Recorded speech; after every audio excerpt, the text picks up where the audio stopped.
And hello, friends. I'm Jim Nance along with Nick Faldo for the Masters tournament. No, hello, friends. It is football after. It is one of the best weekends of the year. It is the Masters.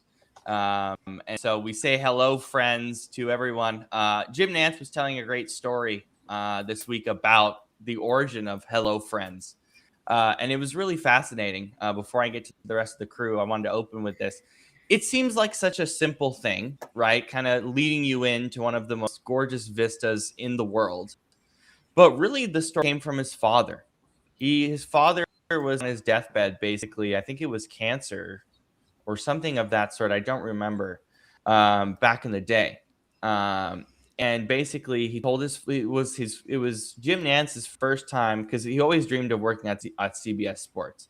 It's his first covering a major tournament, the PGA, back in the day. I think it was the 80s or early 90s. And told his father that to open the show, to basically talk to him directly, he would say, "Hello, friends." And for some reason, people liked it so much that he thinks about his father every time he opens the Masters with "Hello, friends. Welcome to the Masters and welcome to Augusta National." So as we celebrate this amazing week of golf, it has been a fantastic week of golf. Been one of the most interesting weeks of golf in a long time, with Rory up by 6 strokes as we currently speak. He's about to tee off in about 20 minutes. We will keep you up to date on everything with the Masters, as we unfortunately have to talk about something really difficult and awful in this current week. But we say hello, friends, to Brandon, Scoop, and Shane. Hello, friends. How are you doing on this wonderful Saturday as we hang out in our individual places and watch the golf happening in Augusta? How are you all doing? Chilling. You're with the best group of 4 since the core 4. How could you be any? I like that. I like that. That's good. It's good. And hello to all your friends, or all our friends, and everyone listening to us. Hello, friends. We were a little bit delayed as we had to take care of some business things for some future shows that we are scheduling over the next few weeks as we get prepared for the draft. Thank you for your time and your effort. Aloha, Patrick. Good to have you. And with that, Patrick coming here. I'm not going to lie to you guys. I coming onto the show, and every morning in the Masters, I put on the coffee pot and put on some Lion coffee, the vanilla macadamia. I'm putting that on. If you know, that sounds so good. I can't wait to try that. It's so good. As you see right here, Lion Coffee. Patrick coming in is a perfect time to plug our official coffee, Football After Hours Lion Coffee. If you want to enjoy the Masters, there's nothing more beautiful than waking up in the morning, turning on the Masters with a cup of Lion Coffee. So go get yours at lioncoffeecompany.com as you watch some beautiful golf. Patrick has sent me photos of him golfing in Hawaii. So if you want to taste a cup of Hawaii coffee while you're watching golf or playing golf, gorgeous. Oh my God, they're incredible. While you're playing golf or watching golf, there's nothing better than a cup of Lion coffee. So thank you to him. We'll promote him again at some point later in the show, but it's always right here, so you know where to go. Happy Saturday to our wonderful Nicole Gizzi, who, I don't even know how she approached to do this or how she did this as spectacular as she did. Our background has changed because we have a new logo. I'm not keeping it up here for the whole time because I don't want to block Brandon's incredible musical and sports vista back there. But here is our new logo. That's absolutely freaking just gorgeous. Unbelievable work by graphic designer and now official executive producer of Football After Hours, Nicole Gizzi. Thank you for all the wonderful work that you have done Thank you, Nikki. for us the last few weeks. And then same with Shane. Shane's been doing a ton of behind the scenes work with music production, not only our theme. We won't be doing our theme today because this is just a really difficult topic to get into. So I want to approach it in the best way possible. I don't think the theme song fits. I apologize, Shane. It just won't fit for this discussion. I know I've been rambling for a bit. Let me do it for a couple more minutes to set the scene here about what we're going to talk about. So this came out around Tuesday, And here was my approach to this throughout the week. On Tuesday, there were photos in page 6 of the New York Post. If you know how gossiping and celebrities work, the 2 places you don't want to be is on TMZ or page 6 of the New York Post. So, page 6 of the New York Post, about 2 hours from the league meetings in Phoenix, Arizona, in Sedona, which is normally a massive resort for quote unquote romantic getaways, we see what I would argue is not necessarily suggestive, but somewhat questionable photos between the head coach of the New England Patriots, Mike Rabel, and senior NFL insider at The Athletic, Diana Rossini. We've had our issues and suspicions, honestly, with her for the last year and change. We have talked about it consistently, especially with our 2 Eagles fans here, have been very upset with her consistent AJ Brown reporting, which I will absolutely let you both have floor on this in terms of that. You are welcome to speak on it however you wish, even from a fan perspective. And I know that Shane has a lot to say on Rabel's piece of it, so we got you all covered across the board. So originally when this came out, I know that everyone was kind of freaking out about it. Normally when it comes to this, we want to be very careful about how we approach it. So on Tuesday, it's pictures, it's people's personal lives, it's all these things. Basically, the rule of thumb in media is if they release statements, you talk about it. If they don't, you don't talk about it because there's nothing there, even if it looks rough. So when it got announced, I was like, okay, we probably will touch this for about 5 minutes as quickly as we can with respect to both of them and move on. 2 hours later, they all release statements. Mike Rabel calls it, and I quote, laughable, which is an interesting phrasing. Diana Rossini says something that was even more confusing, basically saying there were other friends and other, NFL people, well, mostly friends, which I assume is NFL people in the area. Very confusing. The Athletic basically comes out and essentially defends her. That at least is kind of reading between the lines of their post. And then it kind of progresses from there. You see media and everyone kind of taking charge. Social media, you've seen a lot of those clips that you might have seen over the past few years, particularly FS1 clips in the past Super Bowls that Fox has had with her kind of bad-mouthing her husband in different ways and saying that she's been to all these different parties. Very questionable and very, I argue, quote-unquote, suggestive quotes, really, to be as truthful as possible. And then here's a scoop for everyone who is in the media or is learning media. One of the things you learn, particularly when it comes to political media, but this also happens with every news network, including every news conglomerate, including the NFL. Friday night is what's called, this is a real thing, called the quote unquote, what we like to call it in the business. Well, this is what I call it, the Friday news dump. What does that mean? The idea of a Friday news dump, and again, I apologize. I've taken 9 minutes of the show. I just want to all this. The Friday news dump is basically this idea that it's Friday. I went to the Mariners game. Everyone is doing other things, partying, enjoying the weekend. Nobody cares about the news. Nobody talks about it until Monday. Well, joke is on you guys because we do this show on the weekend. So we get first dibs on this in terms of discussing it. So and the Friday report was what Brandon and I, as we talked about this throughout the week, expected the Friday news dump to be. The Athletic is now investigating it. They should have investigated earlier, but they put it out on a Friday, so nobody talks about it on a Saturday. Well, guess what? We talk about it on a Saturday because we have a Saturday show. So there we go. That's the preface. Brandon and Scoop, I'll go to you guys first, as I know you guys have some thoughts. I know you guys talk about throughout the week, but especially as Eagles fans. So, Brandon, you have the floor. Thank you for letting me take the first 10 minutes to kind of preface this, give you guys background on how I wish we to approach this in terms of the smartest way we can approach it, because it's still very touchy. Thank you for the 10 minutes of allotted. I yield to our crew, starting with Brandon. Yeah, it's, and it looks bad right now for multiple fronts. It looks bad on her It looks bad on Vrabel. It looks bad on the Athletic because they release statements, and you would figure, oh, we'll talk about it, whatever, and then it'll go away. But then you get basically less than 2 days later, now the Athletic is investigating it. So even if nothing comes out of it, that just automatically is a red flag to me. That means that it goes deeper than just letting this go and letting them think that there's nothing that happened there. So that to me is already, raising alarm bells.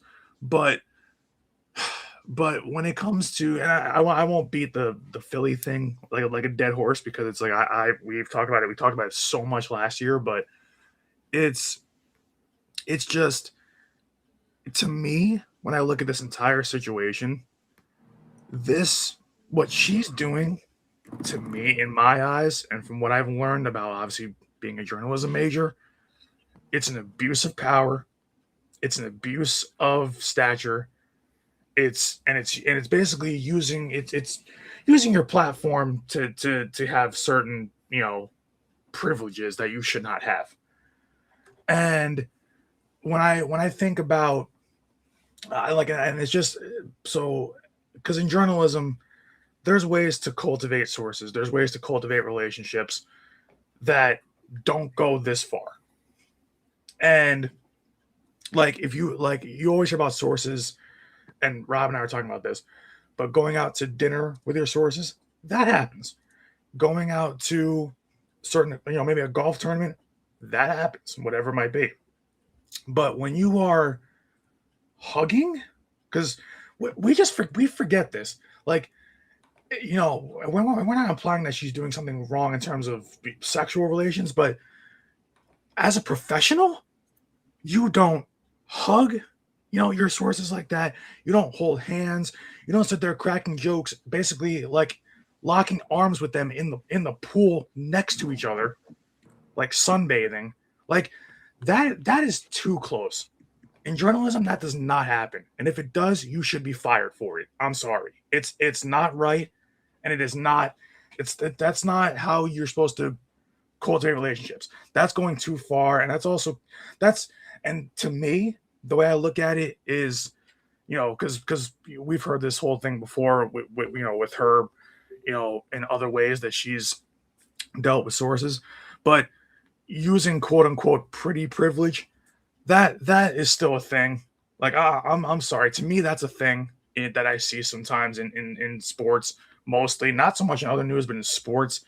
And it's tough because there are many great women in this industry who, they do break down barriers. They do kick down doors. They trailblaze. But she is a perfect example of an abuse of power to me. Because even when she was on ESPN before she moved to the Athletic, she was already questionable.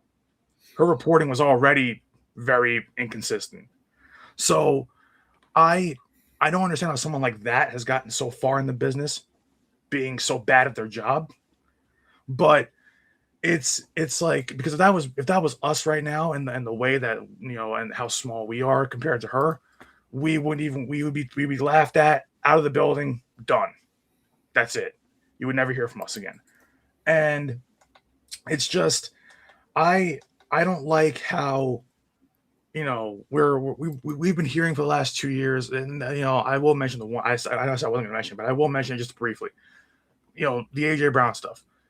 Whether he might be gone post June 1st, we don't know yet. Whatever.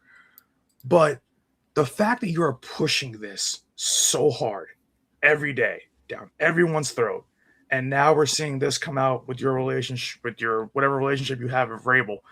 Now we kind of know, now you're kind of getting exposed, like that. Like, it's not supposed to be, this obvious, pretty much, where all this stuff is coming from.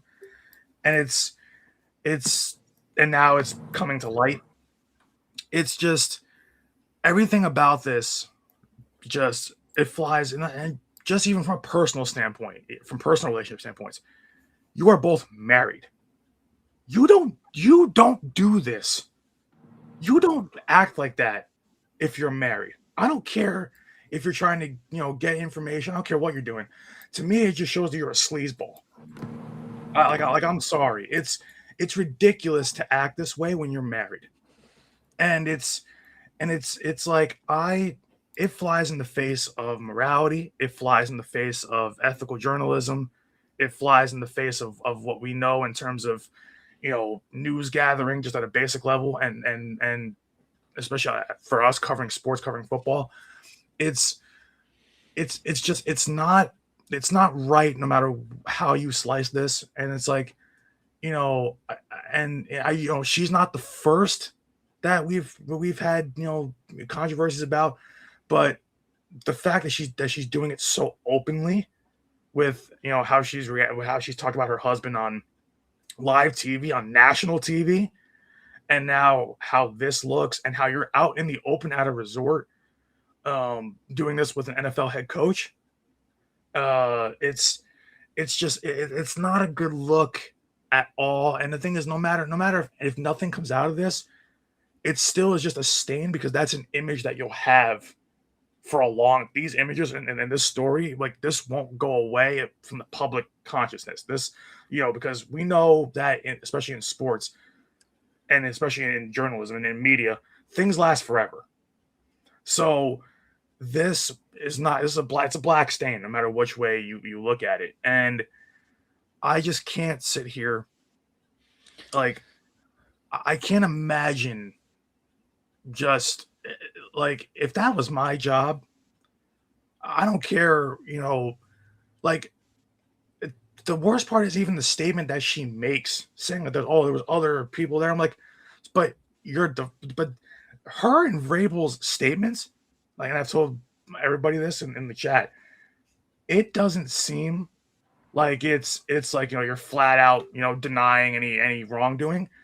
You sound more paranoid and guilty based on what you're saying in your statements, because, the second she's saying that, there's other people there, yada, yada, yada, you're not denying it.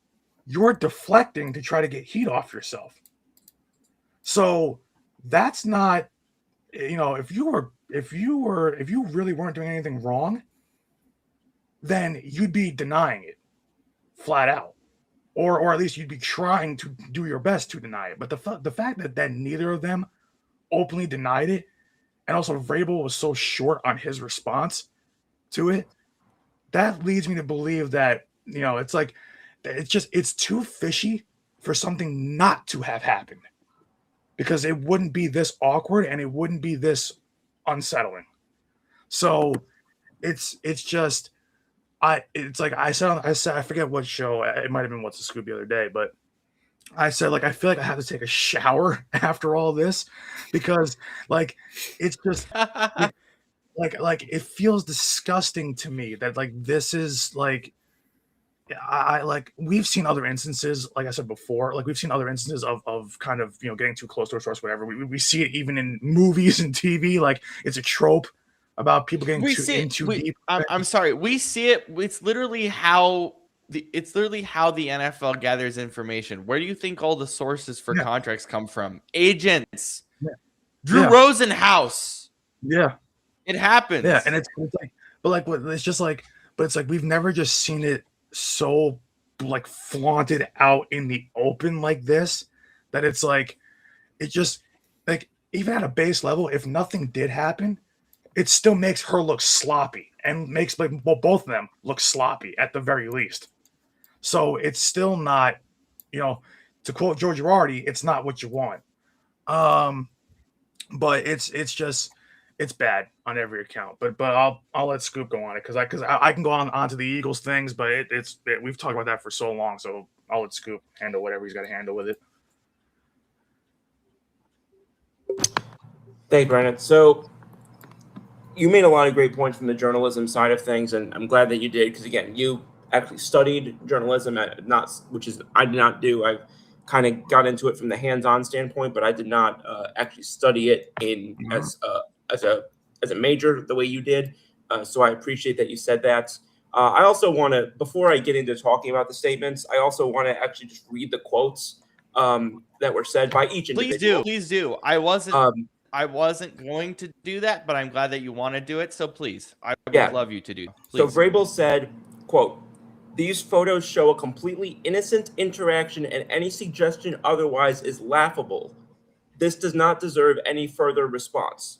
And then Rossini, according to the New York Times, stated, these photos don't represent this group of 6 people who were hanging out during the day. Like most journalists in the NFL, reporters interact with sources away from stadiums and other venues." And then it went on where Steven Ginsberg, which is the executive editor at The Athletic, stated, "These photos are misleading and lack essential context. These were public interactions in front of many people," okay, unless they were invisible. "Diana is a premier journalist covering the NFL, and we're proud to have her at The Athletic." I'm sorry, So- the premiere thing made me die. I'm sorry, Scoop, to interrupt you. Yeah, The premiere thing made me yeah, die. I'm so I- sorry, dude. I don't mean to interrupt you're No, you're doing good, that. That's because, amazing. But premiere pissed me off. I almost But you know, I have this you know water why? bottle. I almost chucked it, bro. but like It pissed me before off. Scoop continues, you know why it sounds so bad too? You're backing her that hard, and then literally less than 48 hours later, you're launching an investigation into her. Because So there was it's so much, like- because there was so much pressure. They were like, "Well, Friday news dump. Let's just announce we're Well, investigating her." you know what they're gonna do, right? They're gonna probably say we didn't find anything because it's the Athletic doing their own internal investigation. So it's like it's not gonna make any sense. Yeah. Like, Please continue, Scoop. Thank you for letting us interrupt you there. I'm so pissed Yeah. off at these statements. Yeah. So anyway, I think it's pretty obvious from the context why I read those statements right off the rip. And I'm gonna go to a couple of things that were said. This one was stated by Craig Carton on the Craig Carton Show, of whom I'm not historically a fan, but I think this is something that needs to be said in this situation. "It just confirms what a lot of guys already think. So all the other really talented women, they got set back by this through no fault of their own." Exactly. And that needed to be said. And it is incredibly, I don't even want to say unfortunate or disheartening. It's actively angering that this is something that will become not only a reflection of her, if anything is found, if for lack of a better word, but it will be held against people who had nothing to do with this. And that is unfair, but it is a reflection of the situation. And I'm sorry, but like I can think back over a decade. Okay, my father's a Red Sox fan, and if anybody who knows Nesson, there was a woman on there by the name of Jenny Dell, who was a rising sideline reporter on the network after Heidi Watney left. She started dating a then player for the Red Sox by the name of Will Middlebrooks. As a result, what did she do? She stepped aside because she didn't want a conflict of interest, which is the right thing to do in that situation. And I bring this up to just kind of juxtapose the fact that, again, I know it's player versus coaches, report, one thing or another. But just looking at this from the standpoint at which the developments kind of came together, Nikki's saying Brandon is invested on. I mean, we all are. We all are. Wait, really quick, Scoop. We all are invested, but for the 2 people in here, Brandon and myself, who dedicated 4 flipping years of our lives going to classes about this exact thing, which is labeled on a classroom wall in all caps, do not jeopardize your journalistic integrity. Yep. Big letters. That was beaten into our heads. Smacked into it, and we almost got a concussion for how much it was smacked into our heads. That's why Brandon and I are this passionate about it, because this was beaten into our heads like a drum. That's why. And I'm passionate about it because I look at it from the other perspective of spending years in locker rooms and understanding how a situation like this will affect that dynamic. But I'll get to that shortly. Yes. Yeah. Yes. Well, Please yeah. continue, Scoop. And And yes, now I am going to make kind of the crossover into what Brandon and I mean, it needs to be said in some capacity because it's relevant. We go back now to, I have a report that I pulled up, which dates back to the middle of November. So this is around the trade deadline in the NFL. And the reports that she started to make regarding the New England Patriots and A.J. Brown. And I'm sorry, if you want to completely destroy your credibility, if not across the board, at least as insofar as it comes to any reports regarding the New England Patriots, what a hell of a way to do it. I couldn't think of a better way to do it, because the fact now that, and you go back and if that wasn't disgusting enough, you can go back even a little bit to, I've never heard of this podcast. It's called the Stugatz and Company podcast. Oh yeah. From February 5th. I love those guys. Okay, I've never heard of them. But Diana Rossini was on this podcast, and among other quotes, she said, I wasn't in shape for this. She said of her busy schedule. Free agency, you rev up, you're ready for it. Like, I'm going to be committed to this for 12 days. I'm not going to eat. I'm not going to sleep. My family's going to hate me for this. My husband's going to threaten divorce. This is the same husband, and she goes on and mentions divorce 2 or 3 more times. This is the same husband who she compared to Vrabel a few months prior by saying he was an average man. And we stated this a couple days ago. So, you know, I'm not going to go ahead and repeat everything I said that day. But this is a situation in which you have blurred the lines so damn much and so many times. If you make one offhanded statement, then whatever. Or if you, or if you're photographed playing, you know, tennis with somebody one-on-one and it's a one-off, then what the hell ever. Okay, this now is a paper trail. Okay, to quote the T.I. song or the T.I. album, whatever the hell it was. Yeah, I know you're talking about. This is now a paper trail going back to multiple months ago, if not beyond that, where you're stated making flattering comments about him, flattering comments that if we were going to criticize this woman who was on a much smaller level for, you know, trying to console and comfort Liam Cohen in that press conference, you know, a few months ago after the Jaguars season. I thought that was disgusting. Brandon, I thought it was disgusting. I know. We were despised. Like despised by it. The sentiment I understand, but you do that in private. You don't do that after the presser, not before. Exactly. And this is going to be a very quick aside, but I don't know if Brandon saw this, but you see the rumors that were going around that it was Big Dom who took the pictures. That's so funny. I do want to get to something that Nikki said, because this is something that has, and again, Nikki, I have immense respect for you. This is about me as a journalist thinking about what you just said. I'm not talking about it personally. I'm saying as a journalist, you're saying, can it be said for players betting? If I compare this to players betting, I deserve to be fired right now. I deserve to not be on this show. The reason why is because players betting on themselves, and this, we've talked about this before, about with Calvin Ridley, and how we talked about how it's different. It's different because, and how the NFL hasn't approached it well. Because how should he be suspended 1 year when we've had players with awful sexual assault issues get 4 games? The difference between players betting or betting on themselves from a sporting standpoint is that when you have a situation that's not bad from a sporting perspective, we can take the NFL out of it. That's a whole different thing in itself. At least from a journalistic perspective, the stuff that Brandon and I have learned and have been beaten into our heads for 4 years, exactly what Nicole said, integrity. Exactly. That's the difference. The difference is not, and again, when it comes to what Nikki said, I'm not talking about just the journalistic integrity. The journalistic integrity is also how we're speaking about this right now. We cannot go out and say, oh, I have proof that they have sex and I have the video. If I said that on this show, I should be fired because it's inaccurate. That's called journalistic integrity.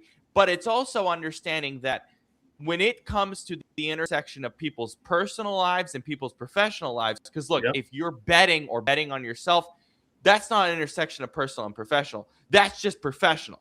You're screwing up your professional integrity as a player.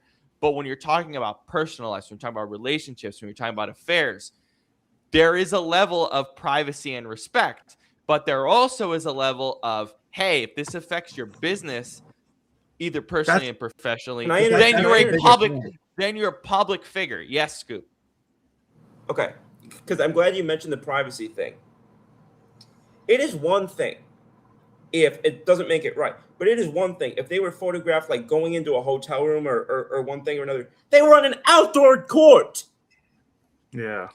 And by the way, Nikki, I know about the Evander Kane thing. I just don't know that much to comment. I cannot comment on something that I haven't researched. I know about it, but I can't comment on something that I haven't doubled down. I cannot get into that. So I apologize. You want to hear the craziest thing real quick before we get to Shane's part of it is, like, you are taught in journalism that any conflict of interest is basically, that's, it's grounds for suspension, termination, especially when you get involved, like when you are involved in it and don't take yourself out of it. So basically, when it comes to a conflict of interest, and this is how you can tell. Like, I saw so many people in the comments saying, "Oh, who cares if she was, doing this, and this with him?" I'm like, because it's a conflict of interest. You know who's going to care? Lawyers and your job. They're going to care. The federal government's going to care. The federal government's going to care. Yeah. So that's why I can't stand when people are like, oh, like you can tell how people have like the IQ in the United States, that the reading level in the United States is at a third grade level, because they don't understand what conflict of interest means and what it is. And it's like, because I saw so many people in comment sections saying, oh, she didn't do anything that bad. I'm like, so you think that she didn't do anything bad, but yet, like, it's like, but so the only thing in your eyes that's perceived as bad is like, killing someone, God forbid, or doing drugs or whatever it is. Like, this is bad too, because this is a conflict of interest. This involves people's personal and professional lives. The fact that people don't understand that shows exactly where we are as a society. It's alarming, but it's like what Patrick said is interesting. Prove it affect the sport. Well, I'm sorry. What this is affecting the sport, because you can deflate. I'll just give a good example. The AJ Brown thing. You can deflate his value, and the Patriots can get him for less. And it's a good example. And I will say, even the Kane thing. This is a good example of journalistic integrity. Nikki's talking about the Evander Kane situation. I can't speak on what I don't know. I don't know the full story. Why would I speak on it? That's journalistic integrity. I'm sorry. I'm just giving an example. Like, but you know what it is too? It's like, so we can say, oh, prove it affected the sport, but it's going to affect the sport in some way, no matter how big or small, because just from this whole saga alone, this affects the way, like, how sourcing is, like how people are going to trust you going forward. Yeah. How teams are going to interact with you. And most of all, if you're the Athletic in this case, how are they going to, when that's your senior NFL insider? That's your number one insider. When you're the senior NFL insider, you're the number one insider. That's you. Yep. This isn't like this is some low level reporter at the Athletic. Which, I mean, it would still be bad, but regardless, this is your a beat reporter who literally only has it for the Pats. For that team. But like, this is somebody who's supposed to cover the entire NFL. This is somebody who's been in the business for a long time. And this is also, so you are affecting your relationships and your standing with your company that you work for, with the sources that you canoodle with, and for the entire just sport as a whole. No one's going to trust you going forward now. So it does affect the sport. It's just that it doesn't directly affect the sport right now, but it does affect the sport. Right. But the last thing I'm going to say is, as a reporter, doesn't matter if you're an insider or not, you're going to have dinners with GMs. Yeah. You're going to meet with players in public settings. The example that I give is Justin Herbert goes fishing every summer. You don't think a reporter hasn't gone fishing with him? It happens, because it's about being professional. And I've always said, I've told this to Desmond Trufant before. Verbatim, when we were at Wiffle Ball, Shane, my first time there, I told him, listen, I might not like everything you did in your career in terms. Look, he's a great player, but there are some games where he played bad. As a reporter, you say he played bad, but I respect the work that goes in to you playing on a Sunday because I can't flipping do it. So it's not personal, it's professional. I might not like Jerry Jones. We don't like Jerry Jones on this show and the way he's done things, but I respect the fact that he is one of the smartest owners in this league who understands the business of this league. Shane, and he's worked his ass off. He's worked his ass off. There's a line you don't cross. That's basically what it is. And this looks bad. So this looks bad. Shane, I would love your perspective. I'm sorry we took so long to get to you, but I would love your perspective, not just on the Rossini thing, but you really wanted to speak on the Rabel perspective, being in a locker room at any level. Yeah. You talk about high school level and stuff. We've seen this by, I'm not going to say who, but we've seen similar stuff, more intensive stuff happen at our local high school levels that we've been in as well, even more aggressive than this. That is a huge thing, even high school, college, or the pro level. And so your concern is on how it affects Rabel in the locker room. And I think it's really important because not enough people are talking about it. Please, I yield my time. Yeah. It's, I mean, with Rossini, I don't know how she keeps getting away with stuff. Thank you. By the way, I'm just going to tell you from the grapevine, we've known that something like this was happening for about a year and a half. We just couldn't prove it until now. I'm just being honest, but go ahead, Shane. Yeah. And it's just, it drives me crazy that she just keeps staying plugged in. And, it's like, okay. It's like Teflon, basically. Yeah, and it's very, I don't know, I just laugh because it's, they're both like, there were tons of other people there. It's like, who? Well, where? There was three people who said he was there with a woman. There were three people who said that. So unless the other four people were invisible, I don't know what's going on. There was a woman. Who? It wasn't your wife. And and it's like, okay, and if there are these people, why haven't they come forward to defend you? Like, another great point. I hadn't even. I forgot about that. I was like, Why? I mean, why wouldn't one of your spouses say, "Oh, I knew they were at the resort hanging out and talking about business"? Also, I'm sorry, Shane, but this is important. You know who took those photos? I know who took those photos. I know exactly who took them. It's not complicated. It's one of the spouse's private investigators, and they sold it. Oh, yeah. 100%. There's no possible way it isn't true. And again, I have no fact to believe that, but there's probably no her way. husband. But that's what I was gonna say right now. One of y'all said, why wouldn't one of their spouses come forward to defend them? I mean, I don't know if I'd want to go forward and defend Deanna the way she spoke about me on in television. Exactly. Oh, yeah. Exactly. Fair, excellent point, Scoop. All right, continue, Shane. But but everybody with this whole thing has been talking about Diana, and understandably, I think this, because I do think this situation puts her in a slightly worse position than him, just because of the nature of her job having to be so much more objective, and just her position as like you guys were saying, a woman in a position like this, it's power. It's right, and it's gonna make it harder probably for other women now, So that's, and I get that, but it feels like nobody's talking about Vrabel's piece of it. It's like, okay, I mean, he was also, and it's like, well, let's not forget he is also 50% of the equation here. It's and because I've I used to coach at one school, and that shall remain nameless. And there's a journalistic intent. Don't speak on things you're not allowed to. Integrity in Diana.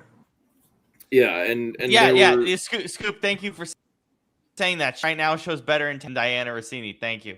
Sorry, Scoop. I have to adjust your mic volume a little bit just to keep the boys good here. Yeah, my bad. I'm loud. Right. No. It's just your room is a ghost. So I need to be careful about the ghost. Well, I have the fan. I have the air cranking because my fan's broken. That's fine. That's why I'm adjusting your volume. I just want to let people know that's why Scoop might be a little low at points. Anyway, continue. But let's just say, without going into too much detail, that by the way, no Patrick, not at all. You're not sounding like a grumpy old man. You're sounding like like someone who's trying to understand not only our position but the story, because this is exactly what everyone's think about doing. It critically. Yeah, you're trying to think about it critically, and this is what we're here for, to help you answer those questions that you may have. You're not acting grumpy. Anyway, Shane, please go. But there were two coaches there who got, let's just say, were involved in some scandals. I'm not going to go into more detail on it, but eventually after that season, I left that place. And it totally affected the locker room. Like, the players totally lost respect for those guys. And, and it's just, it was, and I mean, those are kids, like, so you think with Vrabel, I mean, he's always been. You think grown men are going to respect you after that if high schoolers won't? Right. Yeah. No. And so, like, look, and the Patriots already have kind of a spotty reputation for, whether it's right or wrong. I mean, the Belichick and Brady days are gone, obviously, but people still, harbor feelings. And so, yeah, it's like Vrabel has always been cited, and for good reason up until now, as being an example of positive masculinity, right? Because he's a calm authority. He's definitely in charge, but he doesn't have to like yell and be a dick about it, and he holds himself and everyone else accountable. And, he's tough, but he's, still in tune with emotions, and so when players now see that he is, getting with a reporter who, not just like you guys were saying, not just a team reporter, but a league-wide insider, while he is married and has a family, it's like, I mean, yeah, players obviously are going to notice this because, they're on their phones all the time and they're talking and whatever, and they see what's going on. And so for a coach that preaches like him, who preaches accountability and discipline and, hey, do things the right way, it's just such a level of hypocrisy that comes here, because now how is he going to stand in front of a room and preach these standards when guys know that you yourself aren't exactly following them, and when you're now not following that, like I said, that positive masculinity image you've created for yourself. Because now your character is called into question. Yeah. And it just becomes a distraction, even if nobody says it out loud. Like, there's going to be side conversations about it and jokes about it. It's like, yeah, I mean, in all my years, I say all my years, like I'm 60.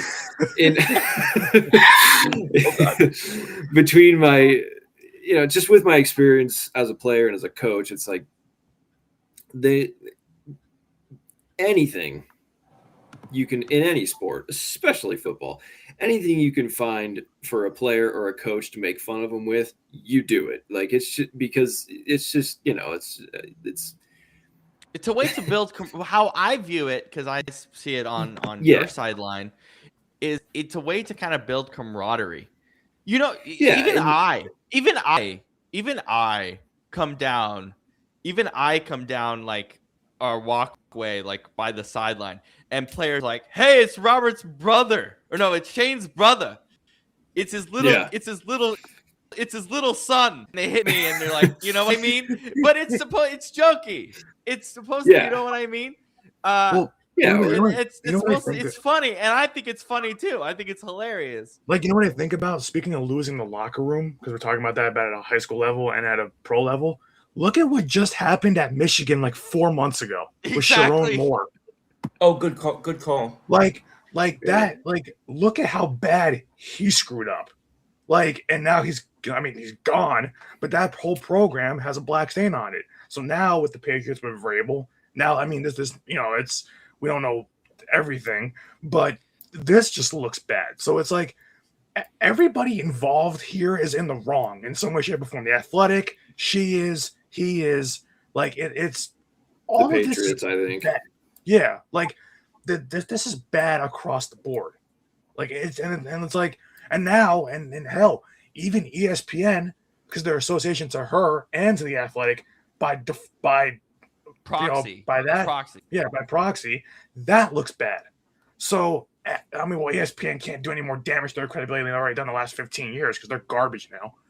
But it's like it's all of it across the board from every single conceivable. Like, there's no way you can defend any of it because it looks so bad. The last thing I'll say is the NFL, and we're not going to have time to talk about the FCC regulations today. I'm currently trying to figure out how to write an article on that.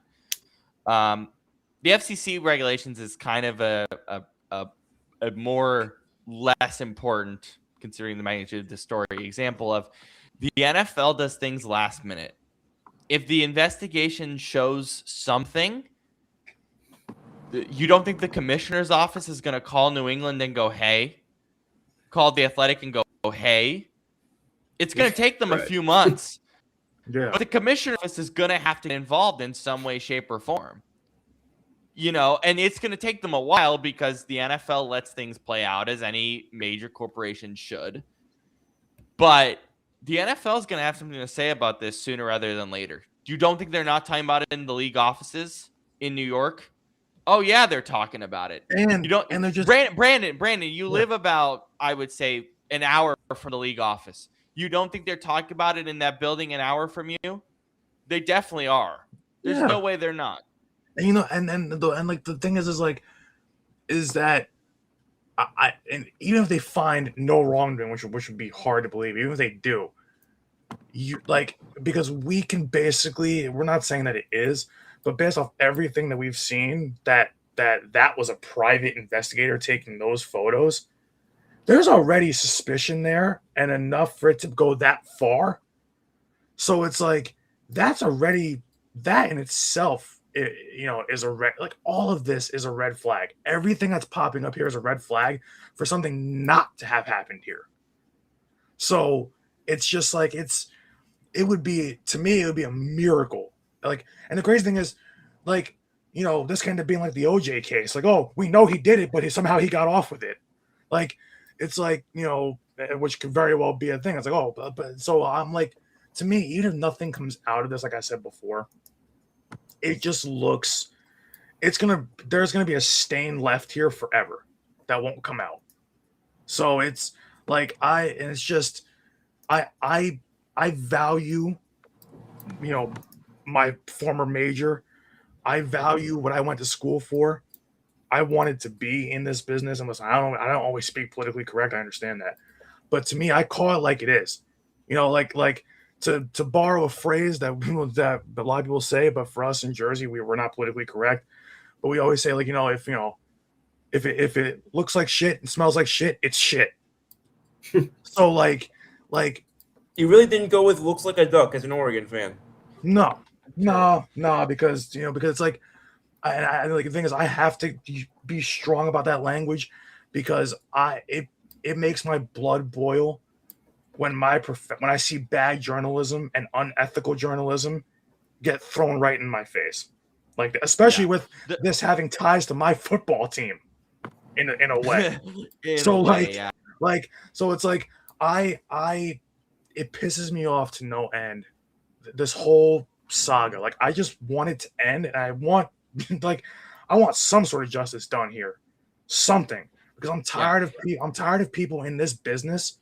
Let's go back because we've not just talked about her, but other reporters in the past that we've mentioned on this show and things and problems with ESPN and whatnot. Like, I'm tired of the abuses of power in this industry that just get worse as the time goes on. Right. So it's not right. It's not right, and I wish people would come to their senses. The last thing I'll say about this is I have, as a human in this business, I have very much acknowledged the fact that in my teens and in my 20s, I'm about to turn 26 in a day. Please don't wish me happy birthday. This is not the spot to do it. Please don't do it. Not right now. Scoop was gonna. I could see it coming. Please don't do it. Please don't do it. I have made thousands of mistakes with stuff. Thousands. Even just in personal and in this business. Because I'm 26 years old. I'm a kid.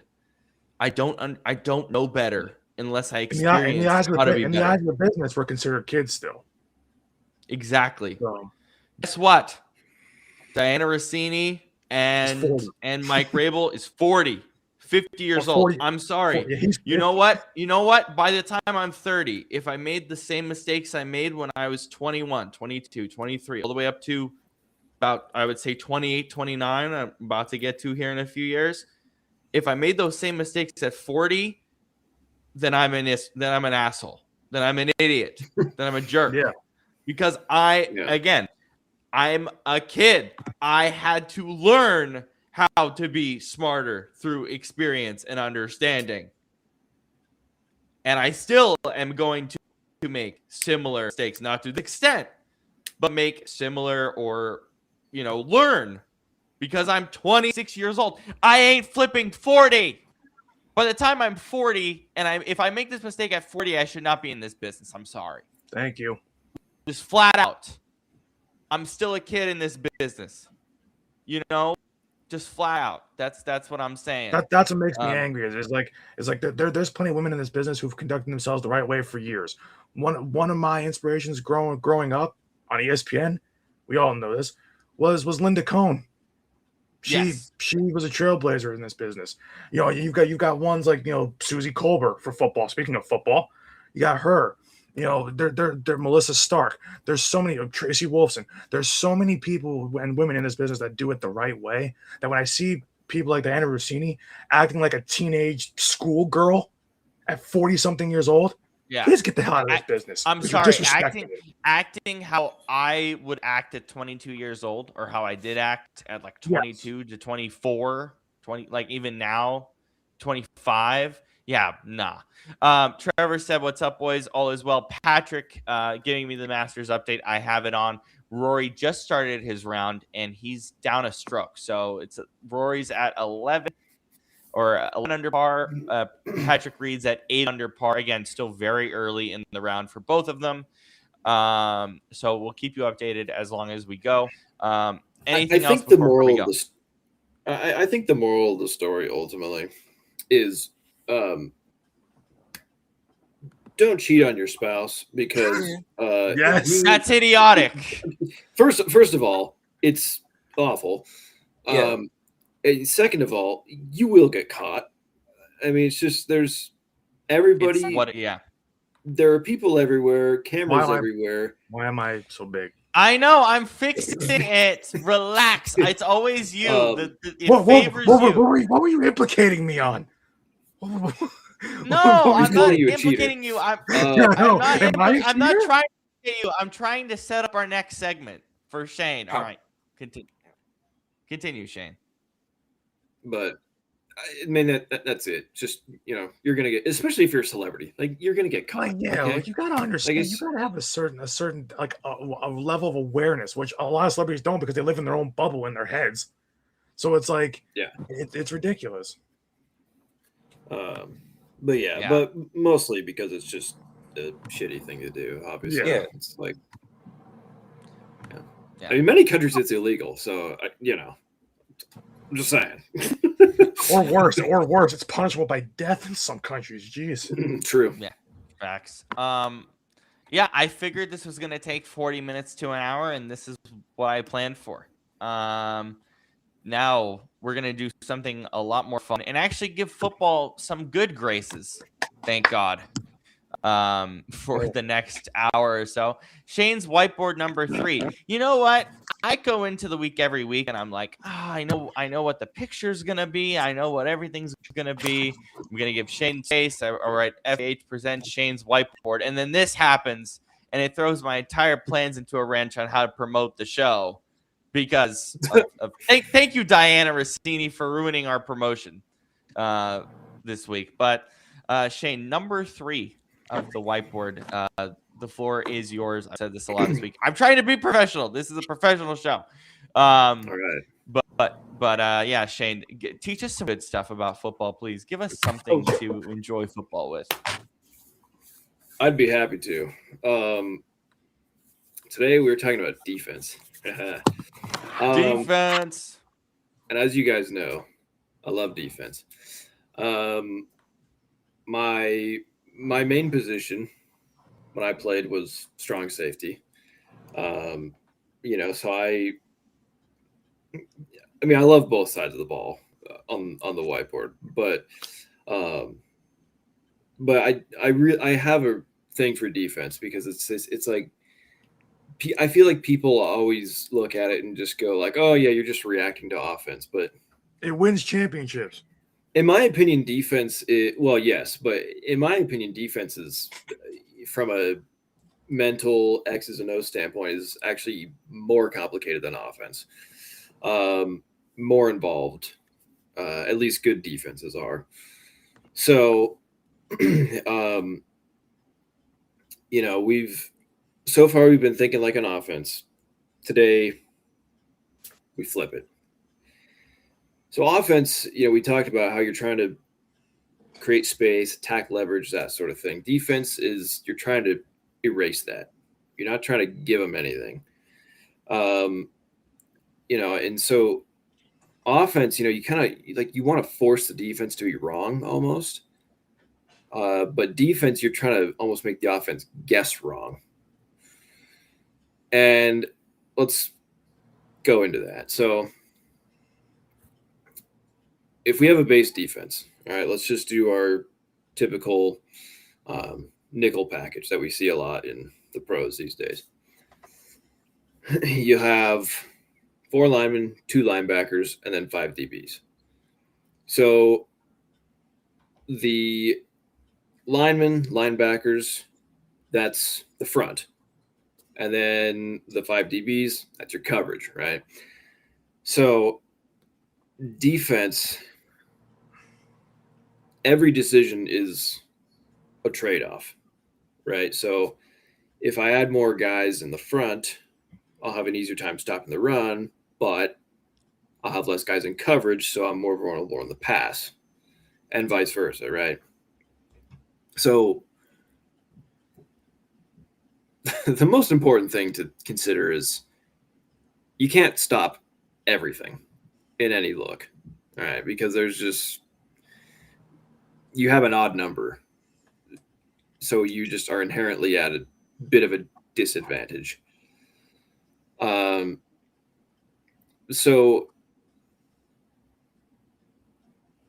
we're not just going to – I don't want to just talk about coverages because that's only DBs really, want to learn what everybody's role is, but also like what defenses are trying to do with each set of coverage or whatever, So first of all, we'll start with coverages though, just to get the basics. So also whiteboard thing as Shane pops it up. Shane is in a corner of his room. And so we tried to figure out every way to like make it so that it could be propped up. Shane is in such a tight corner to make this work in terms of just, you know, making it work and making it look all nice, that we can't make any adjustments to it. We have been talking about this for about 2 weeks. It's not working. It ain't happening. It can't work, sadly. We're trying, but all right. So let's just do let's see. Let's do where's my note? Here we go. All right, let's do well, first we got to set up our offense. So we have the center. Let's see. We'll just do our base set here. Okay. So now, oops. So if we're in a nickel, we're going to have Sam, tackle, nose, end. What is that, Brandon? Ear, nose, and throat specialist. I love that. yes. Then we've got Such an easy way to remember it too. Like I don't know why no one's thought of that before. I'm sure someone has. It's just not commonplace. I've never heard of it though, but doesn't mean it hasn't happened. I trust you. Thank you. Unlike Diana Rossini's reporting. Burn! Yeah. Burn! Woo! All right. So here's our 11. There we go. So let's start with, there's 4 main types of coverages. Do we know what they are? This is very easy. If you play Madden, you know. Actually, I'll yield it to Scoop. Scoop, please go. Let me pull you up really quick. There you go. Yes, Scoop, please go. I don't know what that means. Pull me up. I'm a little concerned, but no.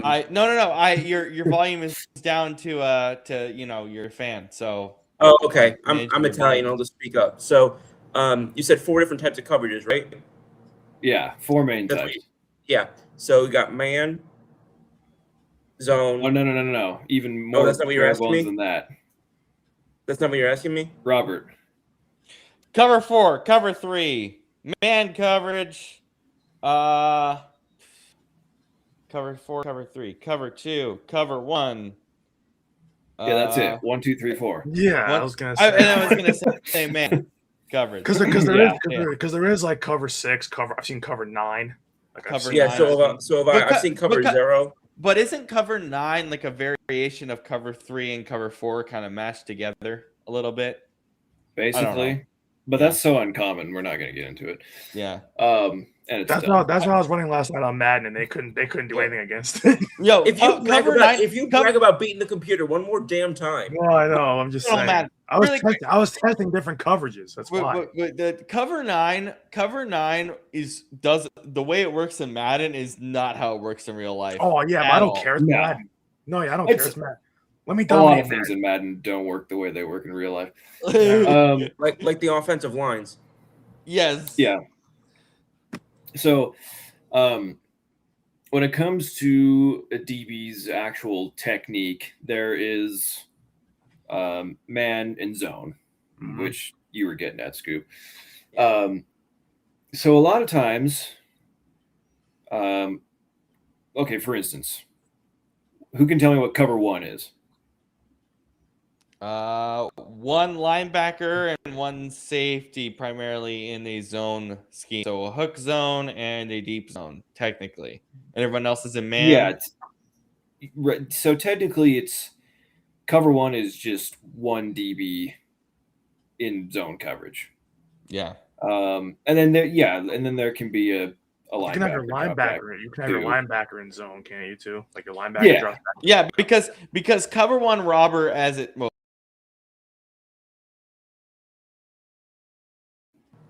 Who's touching buttons? Who is touching buttons? Wasn't me. Who? Here's my 2 hands. Who's touching buttons? Anybody? What happened? I don't know. I think We're being okay. hacked. So I think we're either being hacked or Restream literally just did that on its own for some reason. Because I wasn't It's done touching it anything. before. Has it? Like That on is one of the creepiest things I've ever. Wait, you know who did it? I know who did it. It's Scoop's room ghost. Touch this the room thing. ghost. Because I'm There's not someone currently else in here, is managing. there? No. All right, Scoop, well. because as we're doing this, I'm managing Scoop's room ghost volume, and so I think his room ghost got involved because now I've lost the ability to change Scoop's volume. Now I finally, Scoop, your room ghost. Oh my The god. thing. Your room ghost.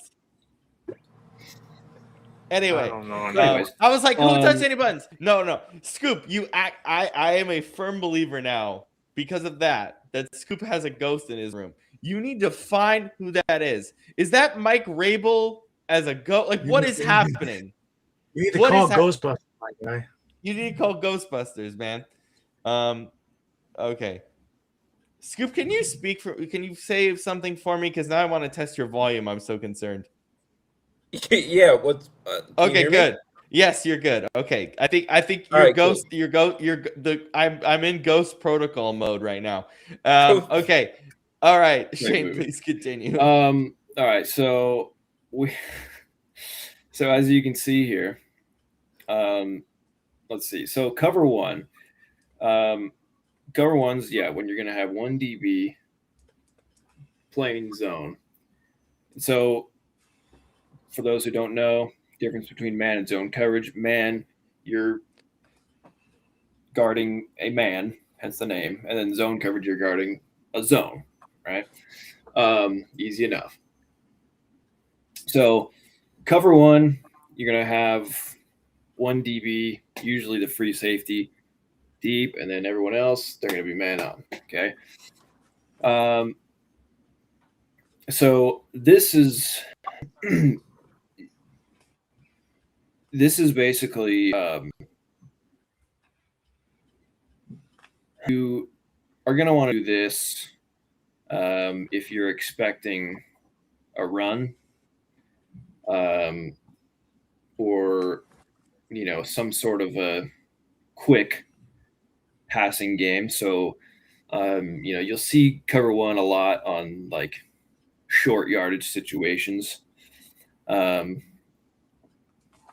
And so what this does give up, however, is like streaks or go routes. Mm-hmm. And like speed mismatches, because if these corners are tight on their receivers, I mean, it'd be pretty easy for them to get past them. And I mean, there's all this open space up here, or over here, right? So essentially, this is good against quick pass game or run game. And then it's bad against deep plays, especially on the outside. Scoop. Question. So you said this is typically used for run or quick pass. However, so the question where I have the question is that from one of the earlier, either episode 1 or 2, you talked about how typically if there's less than 7 in the box, it's a good running defense. So doesn't that contradict itself? No, because I mean a bad running defense. Excuse me. No, I got you. Yeah, no, I hear what you're saying. Is that because the extra block, or is that why it's different? Well, yeah, because the difference is if you're a lot of times a team will, if you're not sure, like, okay, let's say it's 2nd and 3rd, All right. So, you could be expecting a run or maybe a short pass, right? But then they come out in this set. So now you're just going to basically what you want to do is, as a defense, you're going to try to keep as balanced of a look as possible. So that way you can kind of prepare for either one. So that's where like rover safety becomes really important, because if they, you're looking at the tackles, right? And if they start dropping back like it's pass, then okay, you're going to go to your guy, whoever you're man up on, right? Okay. But if you see the tackles coming forward, then that's when you're going to try to see where the hole is and then crash down there Kind of crash along down. with Mike. Okay. Yeah. So, and we saw that a lot with Kyle Hamilton is great at that. Just as one example. So that's cover one. Are there any questions on that? No? All right, cool. Excellent. Then we have cover two. So it's these front 9 are all going to stay relatively the same, except the difference now is oops. I'm an idiot. There we go. Both safeties are now covering deep zones, right? So instead of getting over the middle, you're going to be going over this way and over there.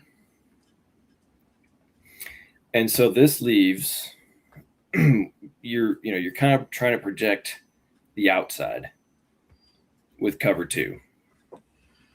And this is why basically everybody last year was constantly in cover two against Philly, because they never threw to the middle of the field. So it's pretty straightforward. Yeah. So the basic idea of cover two is to keep everything in this area. Okay, right in the middle.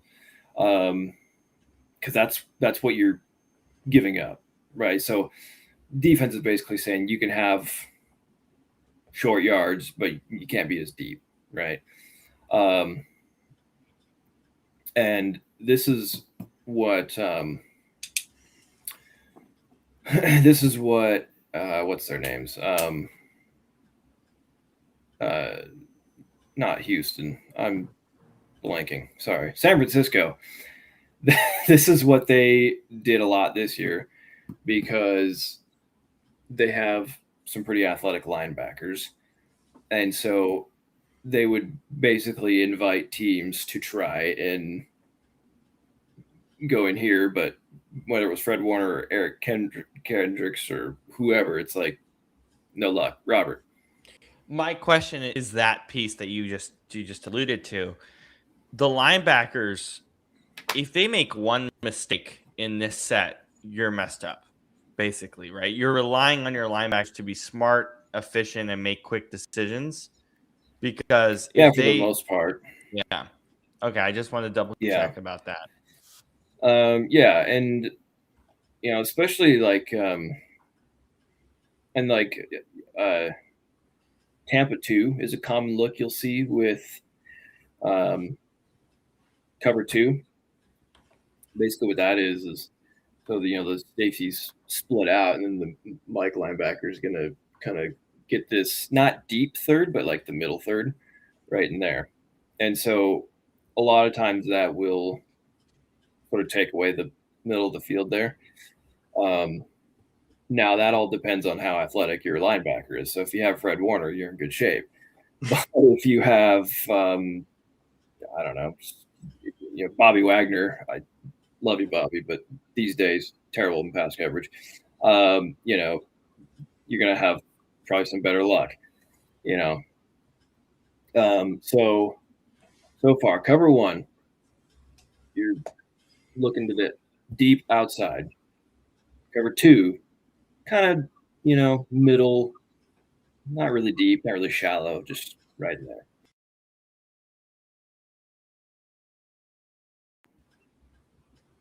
The ghost. The ghost. The ghost. Or was that somebody? Did somebody do that, or is that a ghost thing? Did somebody do that, or is that Scoop's ghost? The Ghost ghost. Pringles. The ghost. Ghost Pringles. The It was Pringles for ghost. sure. Yeah, I wouldn't even know how to do that. My hands are away from the keyboard anyway. So Yeah, my hands are away from the keyboard too. I'm just managing I'm managing my mic volume because my parents are vacuuming, so I don't want to disturb the peace here. Anyway, continue, Shane. The ghost is making us slow down by 2 seconds. Shame on them. All right. So now cover 3. This was popularized in the early 2010s. Essentially, what we have in cover 3 is the outside corners and the free safety all playing a deep third. And then Rover can kind of, be man up on somebody or play down in here, whatever. So the goal with this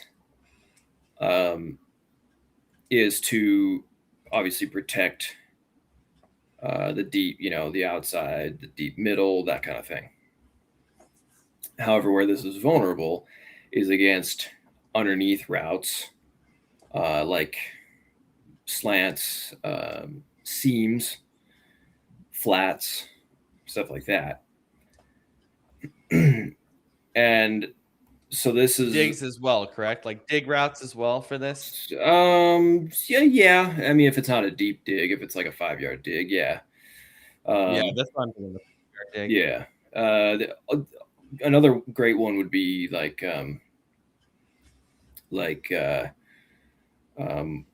what are they called? Comeback routes. Love comeback routes. Yeah, but if so, this is a great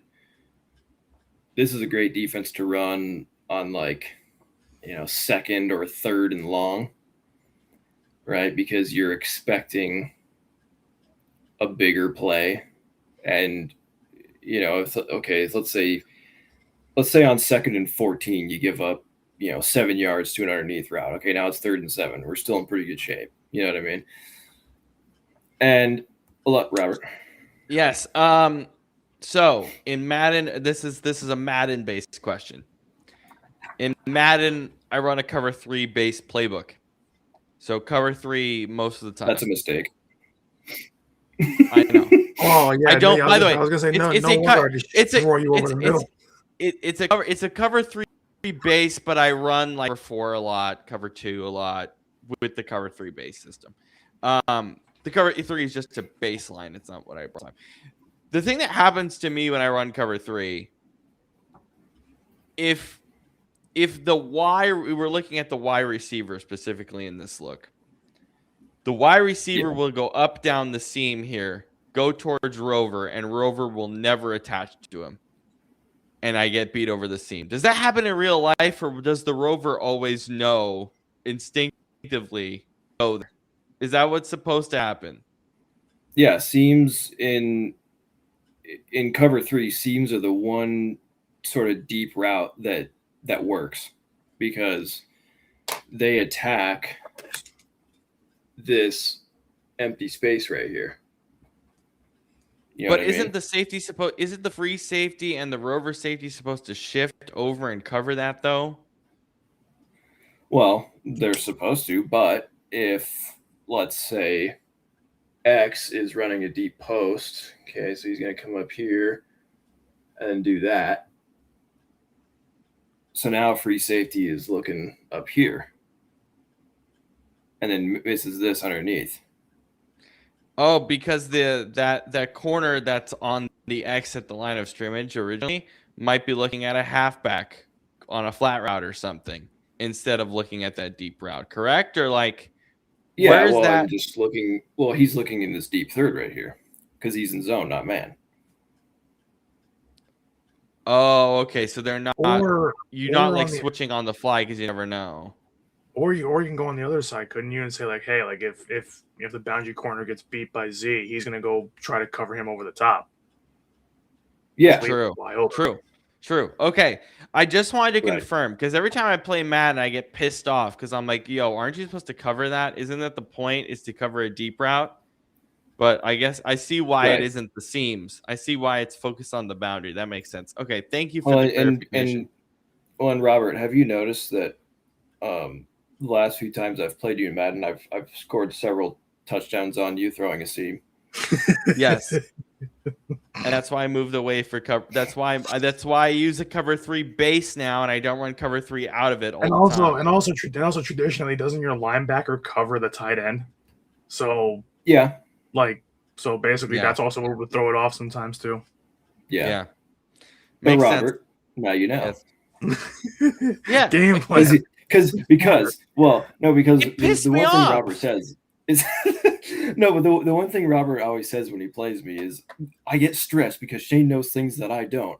Well, that's one thing that now you know too. Well, here's what pisses me off about it, because I always thought cover 3, and this is me not understanding this aspect of football until like recently, is I was like, why does that make any sense? Because I want my safeties to then just shift. Well, it makes sense because they're focused on another route that I would get beat for a touchdown if they went to the seam, if that makes sense. Versus now this is where cover 4. Yeah, that's why I run cover 4 out of that instead, to deal with that concern. Because I have a lot of things to erase this time.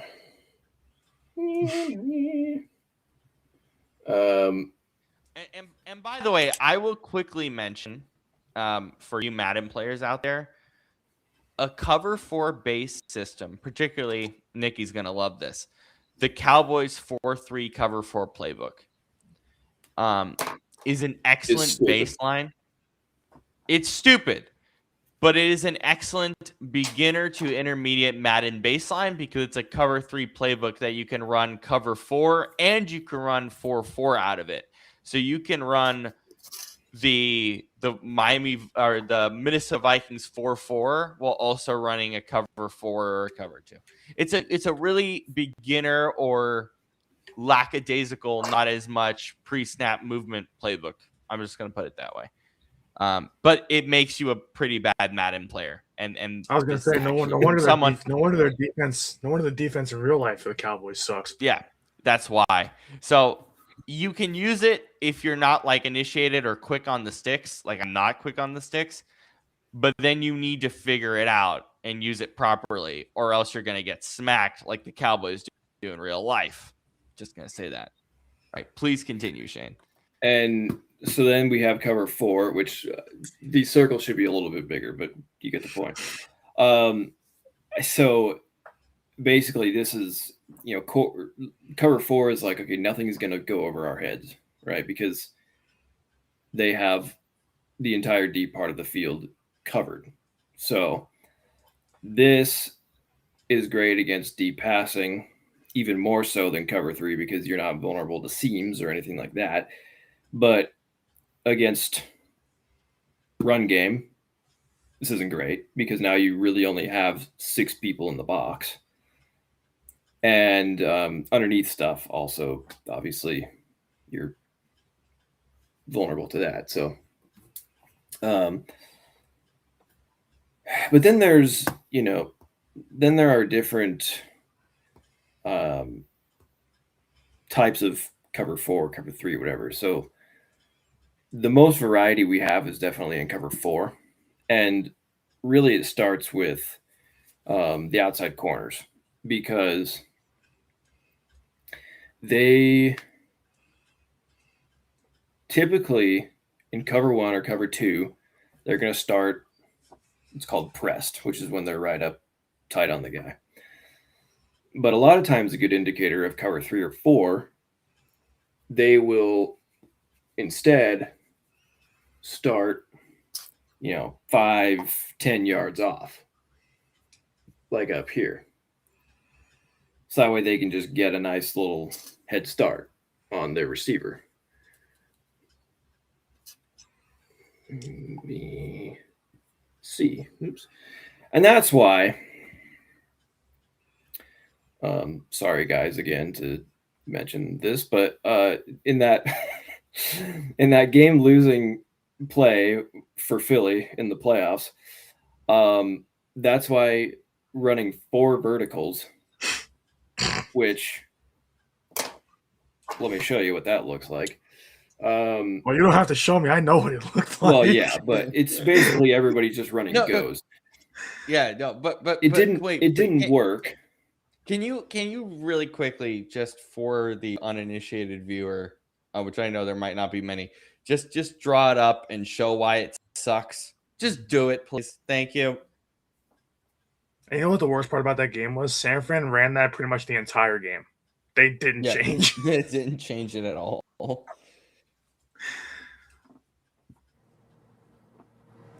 Yeah, I'm going to take a screenshot of this and show it to my therapist. We almost killed Dallas Goedert on that play. I was about to say God rest his soul because of where that was going. So this is the play so San Francisco, their DBs were deep. It was clearly going to be cover 4 because cover 4 is all they were running all night long. And this, they needed, was it 10 yards, 9 yards, 10? 10. It was 10. Yeah, it was exactly. And like the end of 10, something like that. This is the play Kevin Petula decides to run. All right, cool. Everyone's covered. Yeah. When you're in cover 4, you only want 4 receiving targets going out. You don't want your most athletic skill guy, Saquon Barkley, going out and he was blocking the entire time for some stupid reason. No, there's no point in that. Mind you, we had 6 guys in the offensive. We had 6 guys in the offensive huddle designing that or calling that last play. Like we had Sirianni, Petullo, Tanner McKee, Jalen Hurts, Scott Laughlin. I think there was like another one that was. You know what's the best part? You know what's the best part of that moment? You could see Jalen Hurts going, "What?" He looked at what? Yeah. Even Tanner McKee, They looked at each other. You could see his face. He was like, I can't remember who it was. It was either Coach Sirianni or Scott Loeffler, and he basically, I think it was Coach Sirianni, and he basically was just like, that's what he called. I don't know. Whatever. Okay. They just wanted the season to be over. When you look at Jalen's face, it's like, yeah, we're just gonna run it. Whatever. I don't care. I'm done with this season. So this look is called quarters, right? When everybody's playing a deep, because everybody's covering a deep quarter of the field, right? Mm-hmm. But if you're in cover 4 and the outside corners are starting on the guy, that is called palms. Okay. I don't know why. It just is. Makes me think why palm trees. Because you could have their palms on the guy. I have no idea. I would assume that probably would be the case. Yes. No, I wasn't even raising my hand. I was like, because like if you're on the guy, you're pressing him. Palms. Yeah. Could be. Exactly. We'll go with it. So those are like the 2 main varieties there. Let's see. So basically, every defense takes something away from the offense and gives something out, right? So if you understand what they're taking away, then you know where to attack. So let's look at run defense for a second, because Lord knows I need this. and Because that's my entire playbook is just run the ball. That's why It's because I've given up the awful Madden most player. freaking. It's because I've given up the most rushing yards in history this season, and it pisses me off. You basically gave because Rob the rushing title. I decided you pissed me off so much on the first drive that I was like, I'm about to murder this guy, and I hit 350 yards.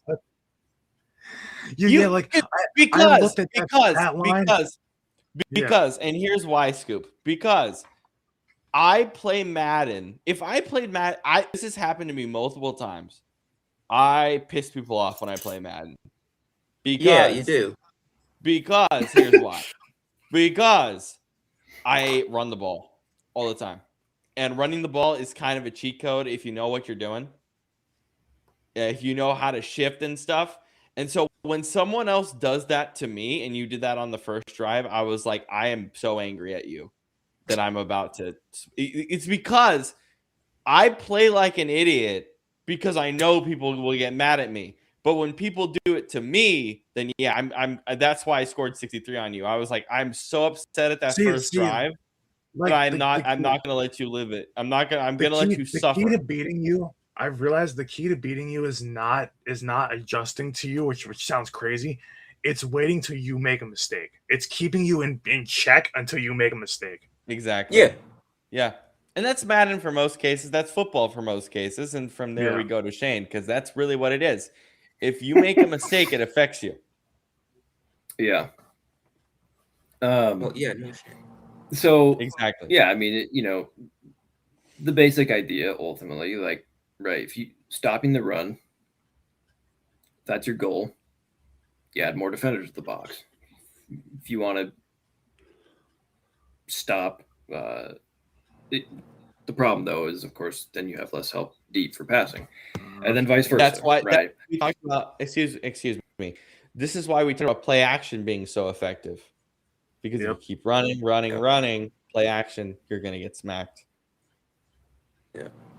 And so there's always that trade-off.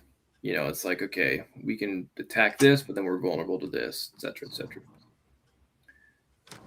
So this is where blitzing comes into the equation, because blitzing, if you don't know, is when you send extra rushers to the quarterback aside from just the main D lineman. There is no way that just happened. What'd you do? What?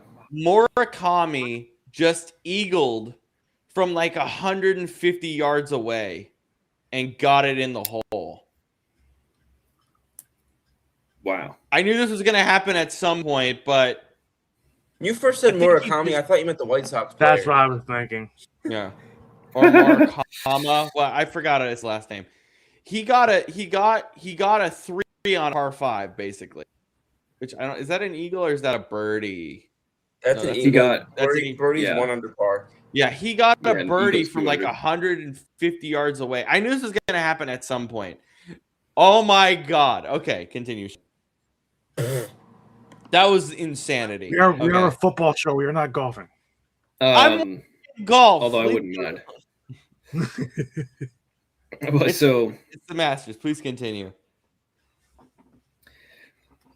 So blitzing is one way you can shake things up,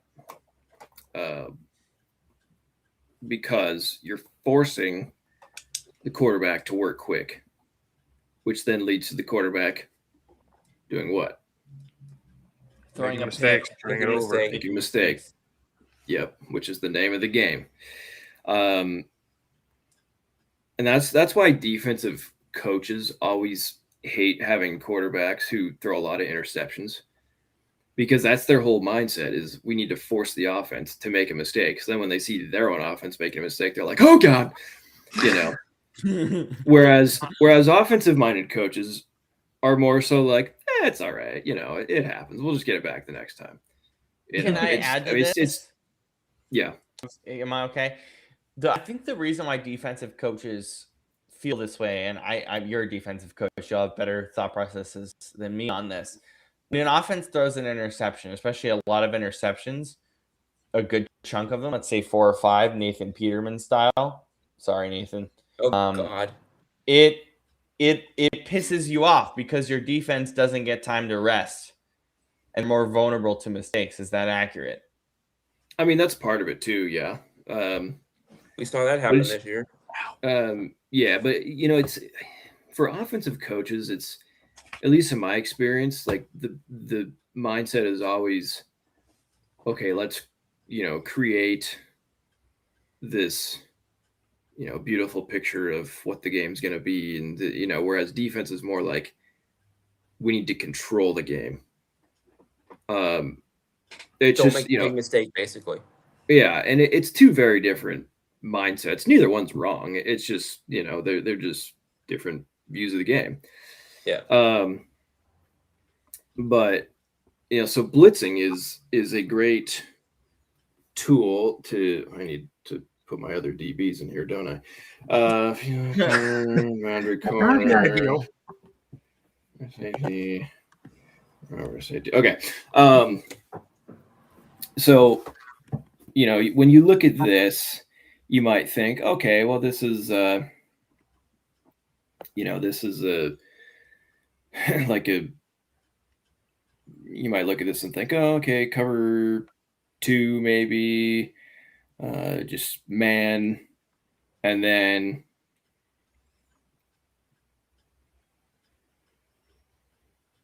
bam, Dash. he comes rushing around.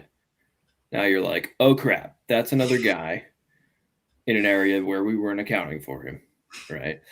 So this is great because it puts more pressure on the quarterback, but then it leaves this area vulnerable, possibly, unless someone else covers it. And that's where the running back will run through that hole if the offensive line does the job that they're supposed to. Yeah, if they're running the ball, yeah. But a good defense, if they recognize that it's a run, free safety or maybe Rover will crash down right there. That's what I was gonna ask, is if if that were the case, where they left that vulnerable, couldn't the free safety just jump down and cover that himself? Mm-hmm. Yep. And that's that was something that I saw happen quite a few times with the Rams this year. The weak side linebacker, I forget his name, but he would blitz and then kind of leave a run lane, but then Bynum would be there, kind of in the middle. So it was like, okay, it worked anyways. But blitzes are a lot easier to do if you have fast defenders who can cover more ground. This is why a lot of, like, for instance, when Seattle ran that cat blitz in the Super Bowl like 6 times, the reason it worked every time is because you have Witherspoon coming in from the nickel, right? And cat blitz is when the nickel corner blitzes, by the way. And then dog blitz is when the rover blitzes. Fun fact. That's funny. Interesting.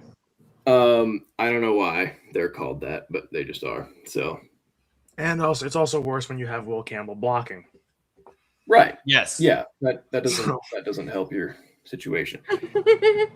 So that's a terrible S. That's slightly better. Anyways, not important. So the reason that it worked is because you had all these guys coming down, and so you might think, oh, well, he's vulnerable now. But then Will linebacker was just coming over in man, right? And then you had Ernest Jones patrolling this middle, so there was really nowhere to go. And by the time a route developed like on the outside, Drake May was already on the ground. So that's the thing with blitzing is you can't just leave big chunks of the field open in case somehow you have a quarterback who is, turns into Superman and evades the blitz. But if you're going against a weak offensive line, you don't really have to worry about it that much. This is why Mahomes, Purdy, they're the first two examples that come to mind. Great players, obviously, but this is their weakness because they have weak offensive lines, other than Trent Williams and Creed Humphrey, basically. So yeah. And the other thing you can look at to change up a look is disguises, which we've talked a lot about. But a disguise basically is, when defense comes out looking like this. So, we were talking about if there's two deep safeties, two corners pressed, probably going to be cover 2 man, maybe cover 4. But then turns out, oh no, they're in cover 3. And this happens post snap. So the offense is having to adjust on the fly. And that's, especially for a young quarterback, that can create a lot of confusion and lead to mistakes. Drake May in the Super Bowl. Yeah, and that's why it's no coincidence that the one quarterback who was successful against Seattle's defense this year was Matthew Stafford, who is a 17-year or whatever NFL veteran. Yeah. Future because Hall of Famer. Yeah, Yep. Because is he physically the best quarterback in the game? Hell no. No. Does he have the strongest arm? Not even close. Not But- anymore. Well, he used to, maybe. He used to, yeah. But today, for sure. no. But the reason he beat them, the reason he, put up 300-400 yards on them twice is because he knew, okay, if they're showing this look, that doesn't mean that they're going to be in cover 2. And so if let's say they're in cover 3, I need to adjust, and he's going to be my read. And he just thought about it so much. Yeah. Right. Which younger guys haven't necessarily seen that. So they don't know as much.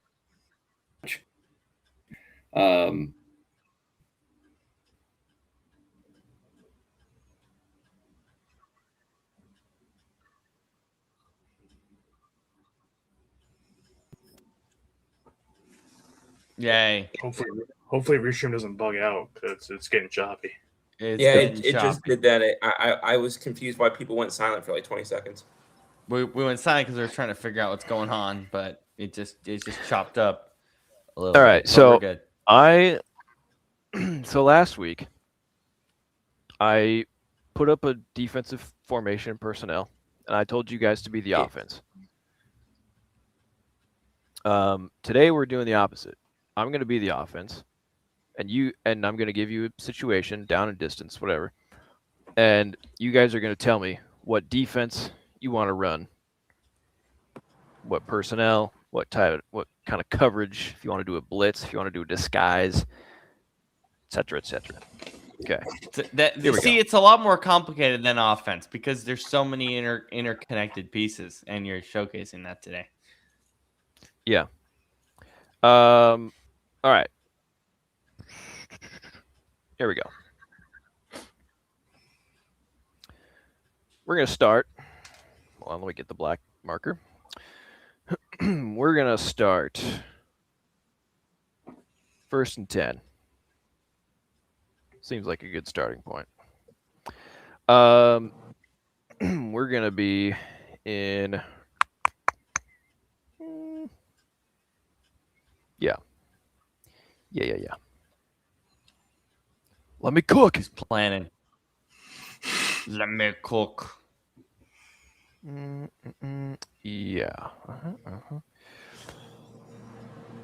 So we're going to be in, I am going to be in tray right open, or closed. Sorry. Tray right closed. 1st and 10. What are you guys going to do? Why Talk is it amongst tray yourselves. right again? Tray right. So we got We have 3 three receivers on right, the right. Three receivers. and Okay. the halfback. Just What- want and to why make is it- sure that I'm. Yeah, And Y is it's- attached, so it's tray. If Y is in the middle, it's trio. And then closed because H is on the same side as Yeah.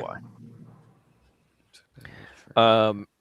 So you guys decide, do you want to be in 4-3, 3-4, nickel, dime? That's okay. I know Whatever you exactly. I know exactly what I'm running here. I'm running a cover 2, either soft shell or hard shell. So cover 2 hard flat or cover 2 soft shell. Essentially what I'm doing here is in cover 2 is I'm protecting the flat zones because I'm worried about the halfback pulling or the Z pulling to that side. And then cover 2 with athletic linebackers, I'm able to kind of move around and get to the X situation, get to an F situation, get the Y up the seam. I'm trusting my linebackers to make decisions. Is that correct? What do you guys think? Shane, Would I you have a do couple that? questions. Yeah, go ahead. What yard line am I on? We'll call it the 30. My 30 or theirs? 30. Theirs, because They're 30. They're 30. Because So like the drive just started after a kickoff, basically. Drive just Yes. started after. Okay. Yeah, Who do I have touchback at or quarter? whatever. Who do I have at quarterback and halfback? Oh my God, Scoop! Doesn't We're not matter. doing who they have at quarterback. We're not doing that. We're doing Okay. base level. It's just stuff. universal. Who do you have at quarterback doesn't matter. We're talking universal. Yes, Sorry. who you have at quarterback changes it, but we're not focused on that. Okay, You have- sorry. Oh my God, Scoop! We're doing Just think of universal stuff. think of average on average. Okay. Sorry. Average on average. 50 overall versus 50 overall. There you go. Okay. Still You doing have you have Tyson Bagent and JD McKissick. Right. Anything works. I don't care what the hell it is. Anything works in that situation. Bagent's better than you would think. Okay.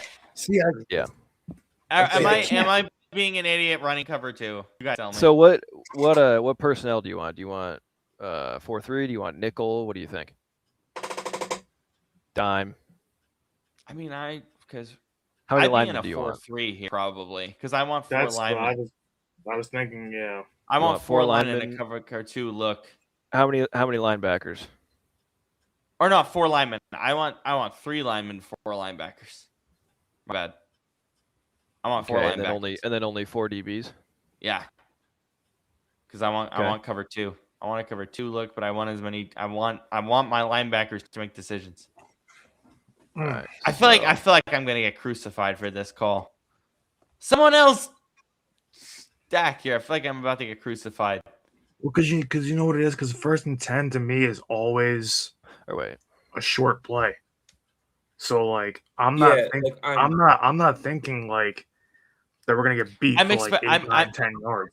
I was thinking cover Right. 1 because you said typically used for run or quick pass. Yeah. Yeah, but even on a quick, well, that's why I need a Especially at the start, especially at the start of a drive because you're on the 30. Yeah. Okay. So that's I'm like, yeah. But what I'm worried about cover 1, what I'm worried about with cover 1 is what if my safety doesn't? What if my safety or that's in the back doesn't cover post? Then I'm screwed. well, I need to because be he said safe. because he said watch the tackles, so I'd be able to adjust depending on what the tackles move forward. I would hope, but that's on the players, not on me. You know what? Give me a good old Juan Castillo defense. Give me that wide 9. No, I'm kidding. I Okay, forgot let's one do that. Castillo existed. So are you thinking like this, Robert? Yes. Exactly. Okay. And I can Thoughts, see guys? why. Or I might run a crash in this look. I might run a crash 3. because I might make the stud go up. So basically, in a crash 3 situation, it's 1st and 10, so it's kind of brutal to run a crash 3. But basically, if I'm that concerned about a run here, I want to protect myself. So a crash 3, my stud goes into the gap as basically the fourth D lineman and protects me while I'm trusting my linebackers in coverage just in case of a passing situation. So My only thought is couldn't the halfback run an outside zone to the left? Yeah, but I'm protecting for that because I'm soft squatting. Or I'm hard shelling or soft squatting. So I'm protecting. I'm fine if he gets 2 yards on the outside. Well, then, So but then let's say crash 3. But then what if the line pulls to the left? Then everybody's blocking up that way. Right. On a run. Well, then I expect my linebacker to notice that and come down. But that's the thing is there's 6 linemen there, so you only have 3 linemen at the line, so they're gonna pick up bang. We'll add a 4th lineman. Now, where do you want to put the second linebacker? Where do I want to put the second linebacker? I want to put him on top of the. I want to put him on top of the S still because I want to protect the halfback. I'm scared of what the halfback's going to do in a flat situation, so I'm still putting him in the same spot. The only thing is, you're just leaving there's a lot of space on the left. You're leaving a lot of space on the left, exactly. But I think my safety is going to move over there anyway, because the Y is right there. But what is the safety looking at? He's only going to look at X here, pretty much. Well, the thing about the space on the left is, look at how many blockers you have on the left, and look at how many defenders there are on the left. Because remember, we're not worried about space. We're more worried about blockers. We're worried about leverage here. Here's the thing. There's so many people on that right side. I want that right side covered, not the left. If the X beats me, the X beats me. But look at what's on the right side. Well, so if you're in cover 2, chances are the X is not going to be a problem. No. Yeah. Because if he goes on a deep route, free safety right there. He's basically bracketed. If he tries to go inside, the Y is right there.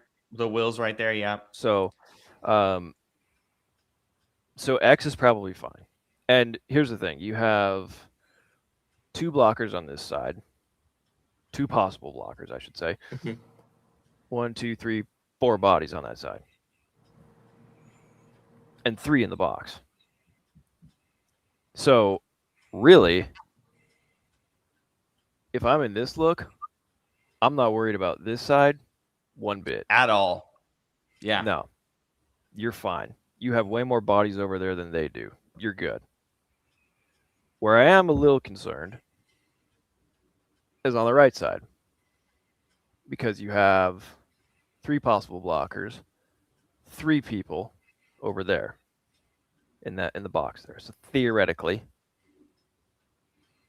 that's a blocker per person, right? So, and the mic doesn't count because he's in the middle. He's not on either side, right?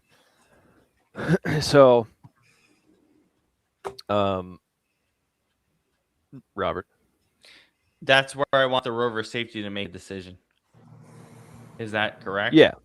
Yeah. Yeah, but then what about F? Yeah, what if F leaks into the flat? What if the H blocks? Then he goes to F immediately. Because, right, so if you're in cover 2, like you were saying, so rover, you're going to be up here. Free, you'll be here. That's why I never have my halfback block. So lucky for you guys. Well, maybe not lucky, but my plan was to run a counter. That's what I was thinking of. Like that. So in this case, depending on the blocking, I'm thinking this probably picks up 6 or 7 yards. Because if you have the rover thinking deep right? His inclination at first is going to be to go back, but then hopefully once he sees that the tackles are going forward, then he'll come crashing down. And theoretically, question. yeah, 1 second. And take your time. what I'm going to try to do is, because I have blockers for all these guys over here, so I'm going to try to get the center or maybe a guard up to Mike to make space. So really this is up to Rover to try and make this play, or on one of these guys to shed a block. So this is probably, since it's the side of the line where you have less defenders, probably going to be like a pickup of 6, maybe 7. Robert, go ahead. It's still a failure. What about a crash 3 situation? What about a stud? If we switch it around and I have a stud, because in a crash 3 situation, the stud is supposed to crash right where that counter is supposed to go. So that's why I also thought of a crash 3 situation. So in making a 4th linebacker instead of a 4th lineman? Yeah. Doesn't change anything because you still have the same amount of guys in the box on that side. Damn it! Shane, can you tell me what, like, with the things I was saying about cover 1, like how far off was I on that one? That wasn't, I like that idea because you're thinking first and 10. Yeah, because cover 1's going to bring the Rover down, not up. Yeah. So, yeah, that would. I think cover 1 would probably be a more effective way to stop this. I mean, cover 2 is not bad because it's, especially on 1st and 10, it's a good, it's a good starting point. So this really is only on 1st and 10. I think this particular formation personnel you got here is going to be pretty good unless it's against a counter or some kind of a power run to the right side where you are specifically man up on the linemen are man up on their guys. Or if you're, if you have Z like going deep and then have F like, sneak underneath on a flat or a quick out, something like that. Those would be really the only 2 ways this would succeed against cover 2. So really, not a bad call, Robert. It just wait. was an unfortunate. One question with the F in a cover 2. How does the F gets covered because the boundary corner would take care of the F and leave the Z to the Rover? Correct? No, cover 2. In what you just draw on the right side? Because this is cover 2, so boundary corner is in man. How does the F get blocked, or how does the F get covered? No, he doesn't. That's what I'm saying. Yeah, so he's the best, because no. I'm saying the best option would be to go to F because he'll be wide open down right, there. Okay, I got confused. Yeah, unless Sam somehow gets on his donkey and comes all the way over here and covers him, but I don't think that's going to happen. And that's also why Madden's unrealistic, because when I do run plays like that, the freaking linebacker becomes a 99 overall and is chased down the flat. Yeah. Yep. Yeah. Okay. So yeah, cover 1, it's a good idea. Cover 2, would also work as long as it's not one of those 2 situations. You just happen to get unlucky and have had the OC call one of the 2 things that works. But otherwise, yeah, that's not a bad idea. Ultimately, you're cover 2 or on 1st and 10 is when the playbook is most wide open. Yeah. So it's really a gamble. Now, okay, let's do. All right. So So let's say we picked up 4 yards. All right. 4 yards. So that means it's now 2nd and 6 on your 36. Thank you. 34. 34, excuse me. I short-circuited. 34. I was like, is anybody? I'm not even a gonna tell math. I'm me not this even a basic math major. Jesus, I knew that one. Yeah, no, I slipped my mouth. Oh Lord. All right, so 2nd and 6. Shane, I just want to be very careful of your clock because I know you have baseball and I know you need to go in about 9 minutes. So I only have Just 2 more plays. okay. Or no, we all have to go in Now- about 9 minutes. So Yeah. Now we're running the 2-minute drill. Yes, On we both are. sides of the ball. Yeah, no kidding. Okay, here we go.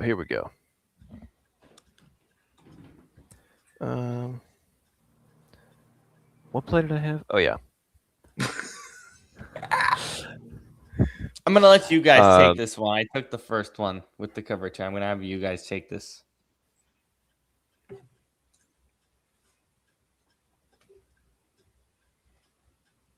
All right, we're in pistol doubles right. 2nd and 6. What are we thinking? Well, pistol, doesn't that typically mean you've got a more mobile quarterback? Oh my God, Scoop! Why are we stop? Not We're focusing on balance, not Sorry. who's No. at quarterback. Pistol doesn't mean Doesn't okay. no, it doesn't correlate. Matthew Stafford runs pistol a good amount. He's not a run quarterback. I mean, everybody does. It's no. Yeah. I know why you say it though, because there's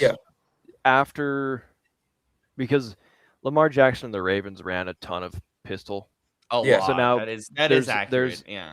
So now there's an association with speed and pistol, but it's just kind of it's overstated. Okay. It's no, it's more massively coincidental than overstated, anything. Anyways, but good thinking. Thank you. Okay, no, Scoop, I actually appreciate you saying that because I forgot the association was a thing. I just ignored it because I think it's stupid. So good on you for saying that. Well, I just wanted to make sure because that was going to affect how my brain saw this. You're thinking too much for your own good. We're saying 50 versus 50 overall. We're not saying that a guy's like mobile or anything. You're thinking about it too critically. You know nothing. You know nothing about the players. This could be Trace McSorley or this could be Patrick Mahomes. Okay. I don't know. All right. Okay. You have no idea. I heard you the first time. All right. So. I love him. He's a good back. He's is he in the UFL still? I don't even remember. Anyway. Continue, Shane. We only limited time. Go. No, I'm waiting for you guys. Okay, well, someone tell me because I went the first what defense time. Do you want to come out in? I mean, this because I'm thinking from an offensive, because of course I'm more of an offensive guy. Your whole playbook is basically your disposal because it's 2nd and medium. So it's like I thought it was 2nd and 6. Yeah, it's not long. 2nd and 6 is 2nd and medium. That's what 2nd and medium is. Yeah. It's medium is like 4 to 6. 4 to 6. Yeah. I misheard Brandon. I thought he said 2nd and 8. I misheard him. Oh, geez. No. Because I was gonna say, because I was like, you could run some sort of cover 3, but that's really for long. So you're looking at like that's where you would be like 2nd and 8, 3rd and 9, whatever it is. So I'm like, I'm not gonna run it there. And because cover 3 just sucks because you're leaving the slot open, and I don't like leaving the slot open on a 2nd and medium because you'll get burnt somewhere.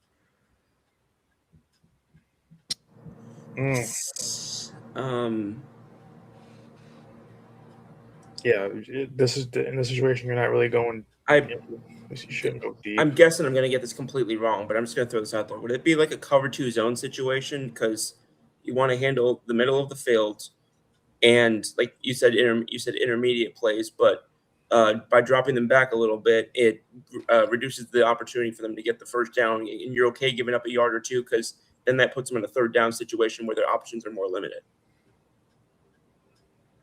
It's not a bad thought.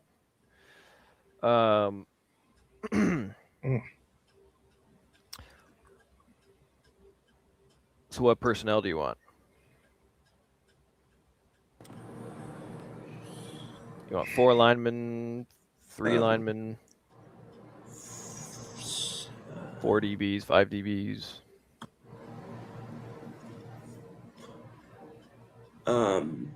I mean, you don't. I mean, you're not really. There's no one right answer. Yeah, I was gonna say. I'm By like, the I'm trying to think of what works better. Like, I'm thinking There is a wrong answer, but there's well, There's a wrong answer. well, because you got that extra blocker on the right side, wouldn't you want one extra guy in the box? How do you know it's a blocker? Could be a pass. mm-hmm. Oh, Yeah. right. Because he can go up the seam. He can go on. He can go on. He can go in the flat. Well, if you have an extra linebacker, couldn't he defend if that because that could theoretically be a tight end, right? So wouldn't that be you could put the linebacker on him? Yeah. I feel like I would like in this situation I would almost want 3. I feel like because I just don't feel like you're gonna run it on second. So, I mean, you could, but I feel like you would want 3 linemen, 4 linebackers. Like that's to me, that's what I would think. And only 4 DBs. Because I feel like one of your linebackers can take the halfback out of the backfield if there's a route there. But yeah, What about F? Because if you only have 4 DBs, yeah, you're leaving F up to a linebacker? yeah, not really. Are we sure? Are we sure? Because I don't know, and maybe it's just because I've looked at like play arts that show this way. 'Cause I keep thinking that like, are they going to try and put H on a whale route? Possibly.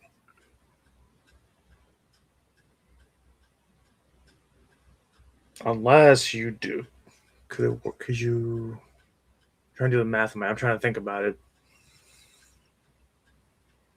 Yeah, I should be like drawing this out. I'm trying to do this in my head, is it not? I'll tell you what.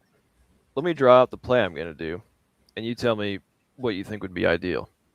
That might work. That will work. All right. Here we go. Even though that's not how defense. Even though that's not how it would work, but yeah. It's fine.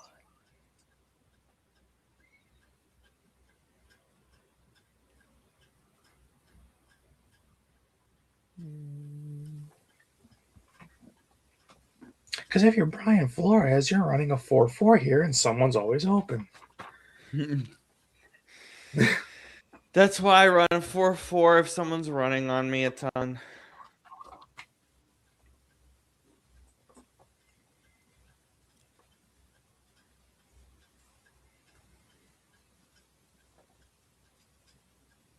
Jesus Christ. All right, go ahead. Well, You got to come back, a post, a quick out, a go, and a Texas route.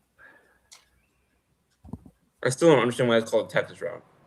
I don't either, it's but just what it's I called. just a simple term for it is an angle route. Angle's that's the other. what I That's think the it- other term. That's what yeah, that's what I think I remembered it as. That's why I was thrown that's off. probably the correct one. That's probably the correct one. We just call it Texas because we need something to represent the state in the playbook.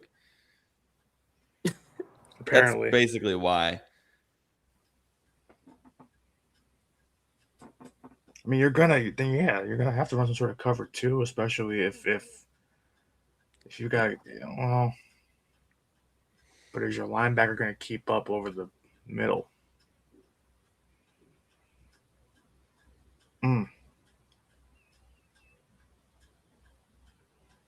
That's what's tough is like I don't. Well, and here's the thing. Every no matter what defense you run, someone's going to be going to be open. Yeah. Mm-hmm. So the key now is we have to determine who are we okay with leaving open, and can we cover that with a disguise or with a blitz? And the answer is yes, you can. Because I was going to say, well, can you just, I guess, in a way, not like you could kind of like fake the blitz and like bring the linebackers down and move them back into coverage post snap. Yeah.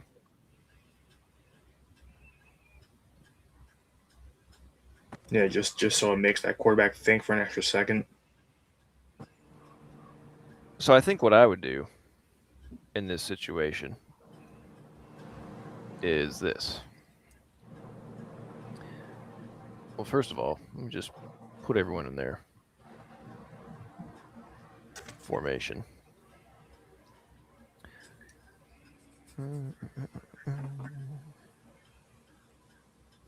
Yeah, see, I don't see because it's for me. It's like as an offensive guy, I don't think about the defensive side of the ball.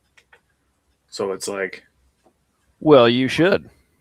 Yeah, It's like fun. I know how to beat. I know how to beat certain coverages. I don't know how to flip it. Like in my head, I can't go the other way for some reason.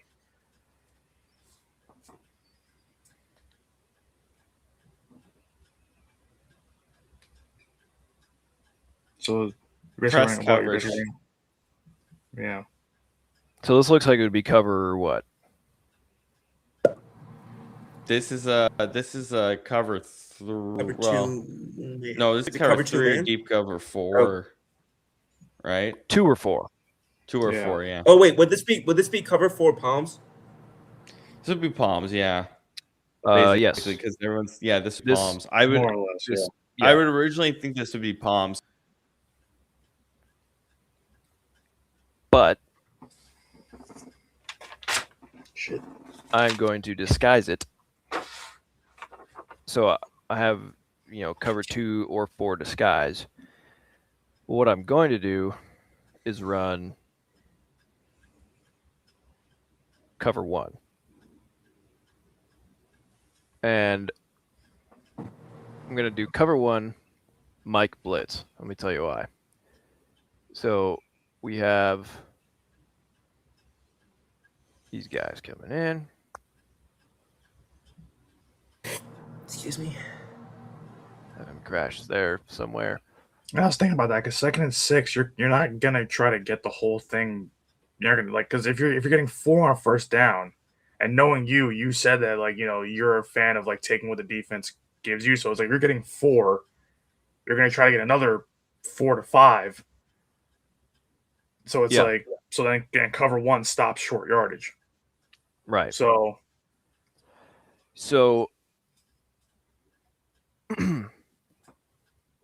in cover 1, free safety is going to be up there.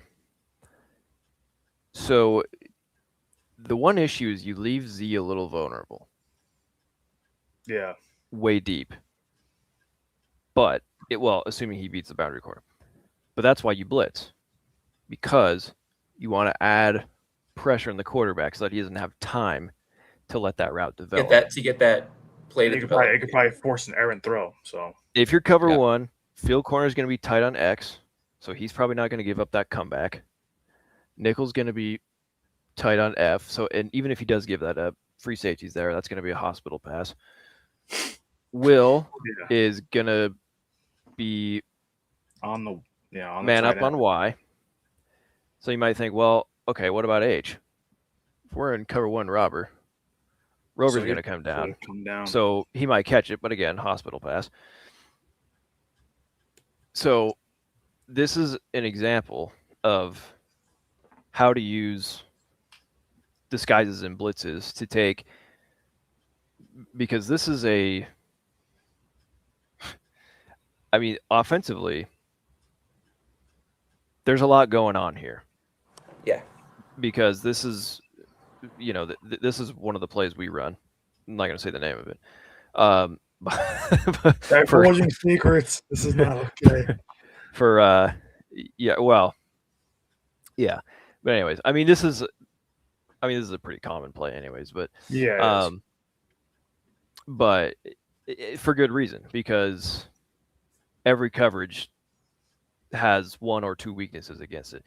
But in my opinion, this is the best way to stop it, because there is an answer for every hole. It's just about execution, right? Mm. And it's a great example of why blitzes and disguises can be used to they don't fix the holes, but they kind of like, it's like putting a piece of duct tape over it. Masking them. Yeah. Yeah. And to buy yourself just enough time to make the quarterback make a bad decision, whatever, right? So I think this is probably what I would do here. Disguise cover 2 or 4 and then run like a cover 1 robber, Mike blitz. I think that gives you your best shot. I think cover 3 could also work, although you'd be vulnerable to the comeback route from the X. Let's see, cover 2 would work, although you are this is probably the other option I would consider is cover 2 and have because that would leave free safety would be over here, Rover over there, so that would leave this middle open for F. So this is where I would run like Tampa 2 with Mike coming back. Yeah, and that does leave the halfback angle route open, but that's a situation where it's like, okay, you give up a few yards instead of a first down. And then cover 4 I would not do here, because you're leaving X, H, and Y all open. So, Oh, okay, because they're dropped back to, okay. Yeah, because they're all underneath. So, so yeah. Oh, that's right. That's right. It says good and pass except underneath. My bad. Yeah. I had one more example, but for time, I think we'll just save it. Yes, we'll save it. We'll also save Knives Out until next week, because we're not doing a movie anyway next week. So we'll save that for next week. Shane, thank you for your time. I know you have a very busy schedule coming up. Good luck in the baseball game that you have. Yeah, good luck, Shane. Wish you and the team the best. Again, thank you for taking the extra time to teach us that and all that wonderful stuff. I hope that all makes sense. But yes, it does, and it's really helpful. But if it doesn't, I will refund your course. And for Scoop, Brandon, and Shane, thank you for your good words on a very difficult situation earlier today. Have a wonderful Masters weekend. For those of you like myself who celebrate Orthodox Easter, have a very blessed Easter. And whatever else you're celebrating this weekend, if you are celebrating anything outside the Masters, have a wonderful weekend, everybody. Thank you for your time. Thank you for joining us. And we'll see you next week for our What We Want mock draft episode. Peace.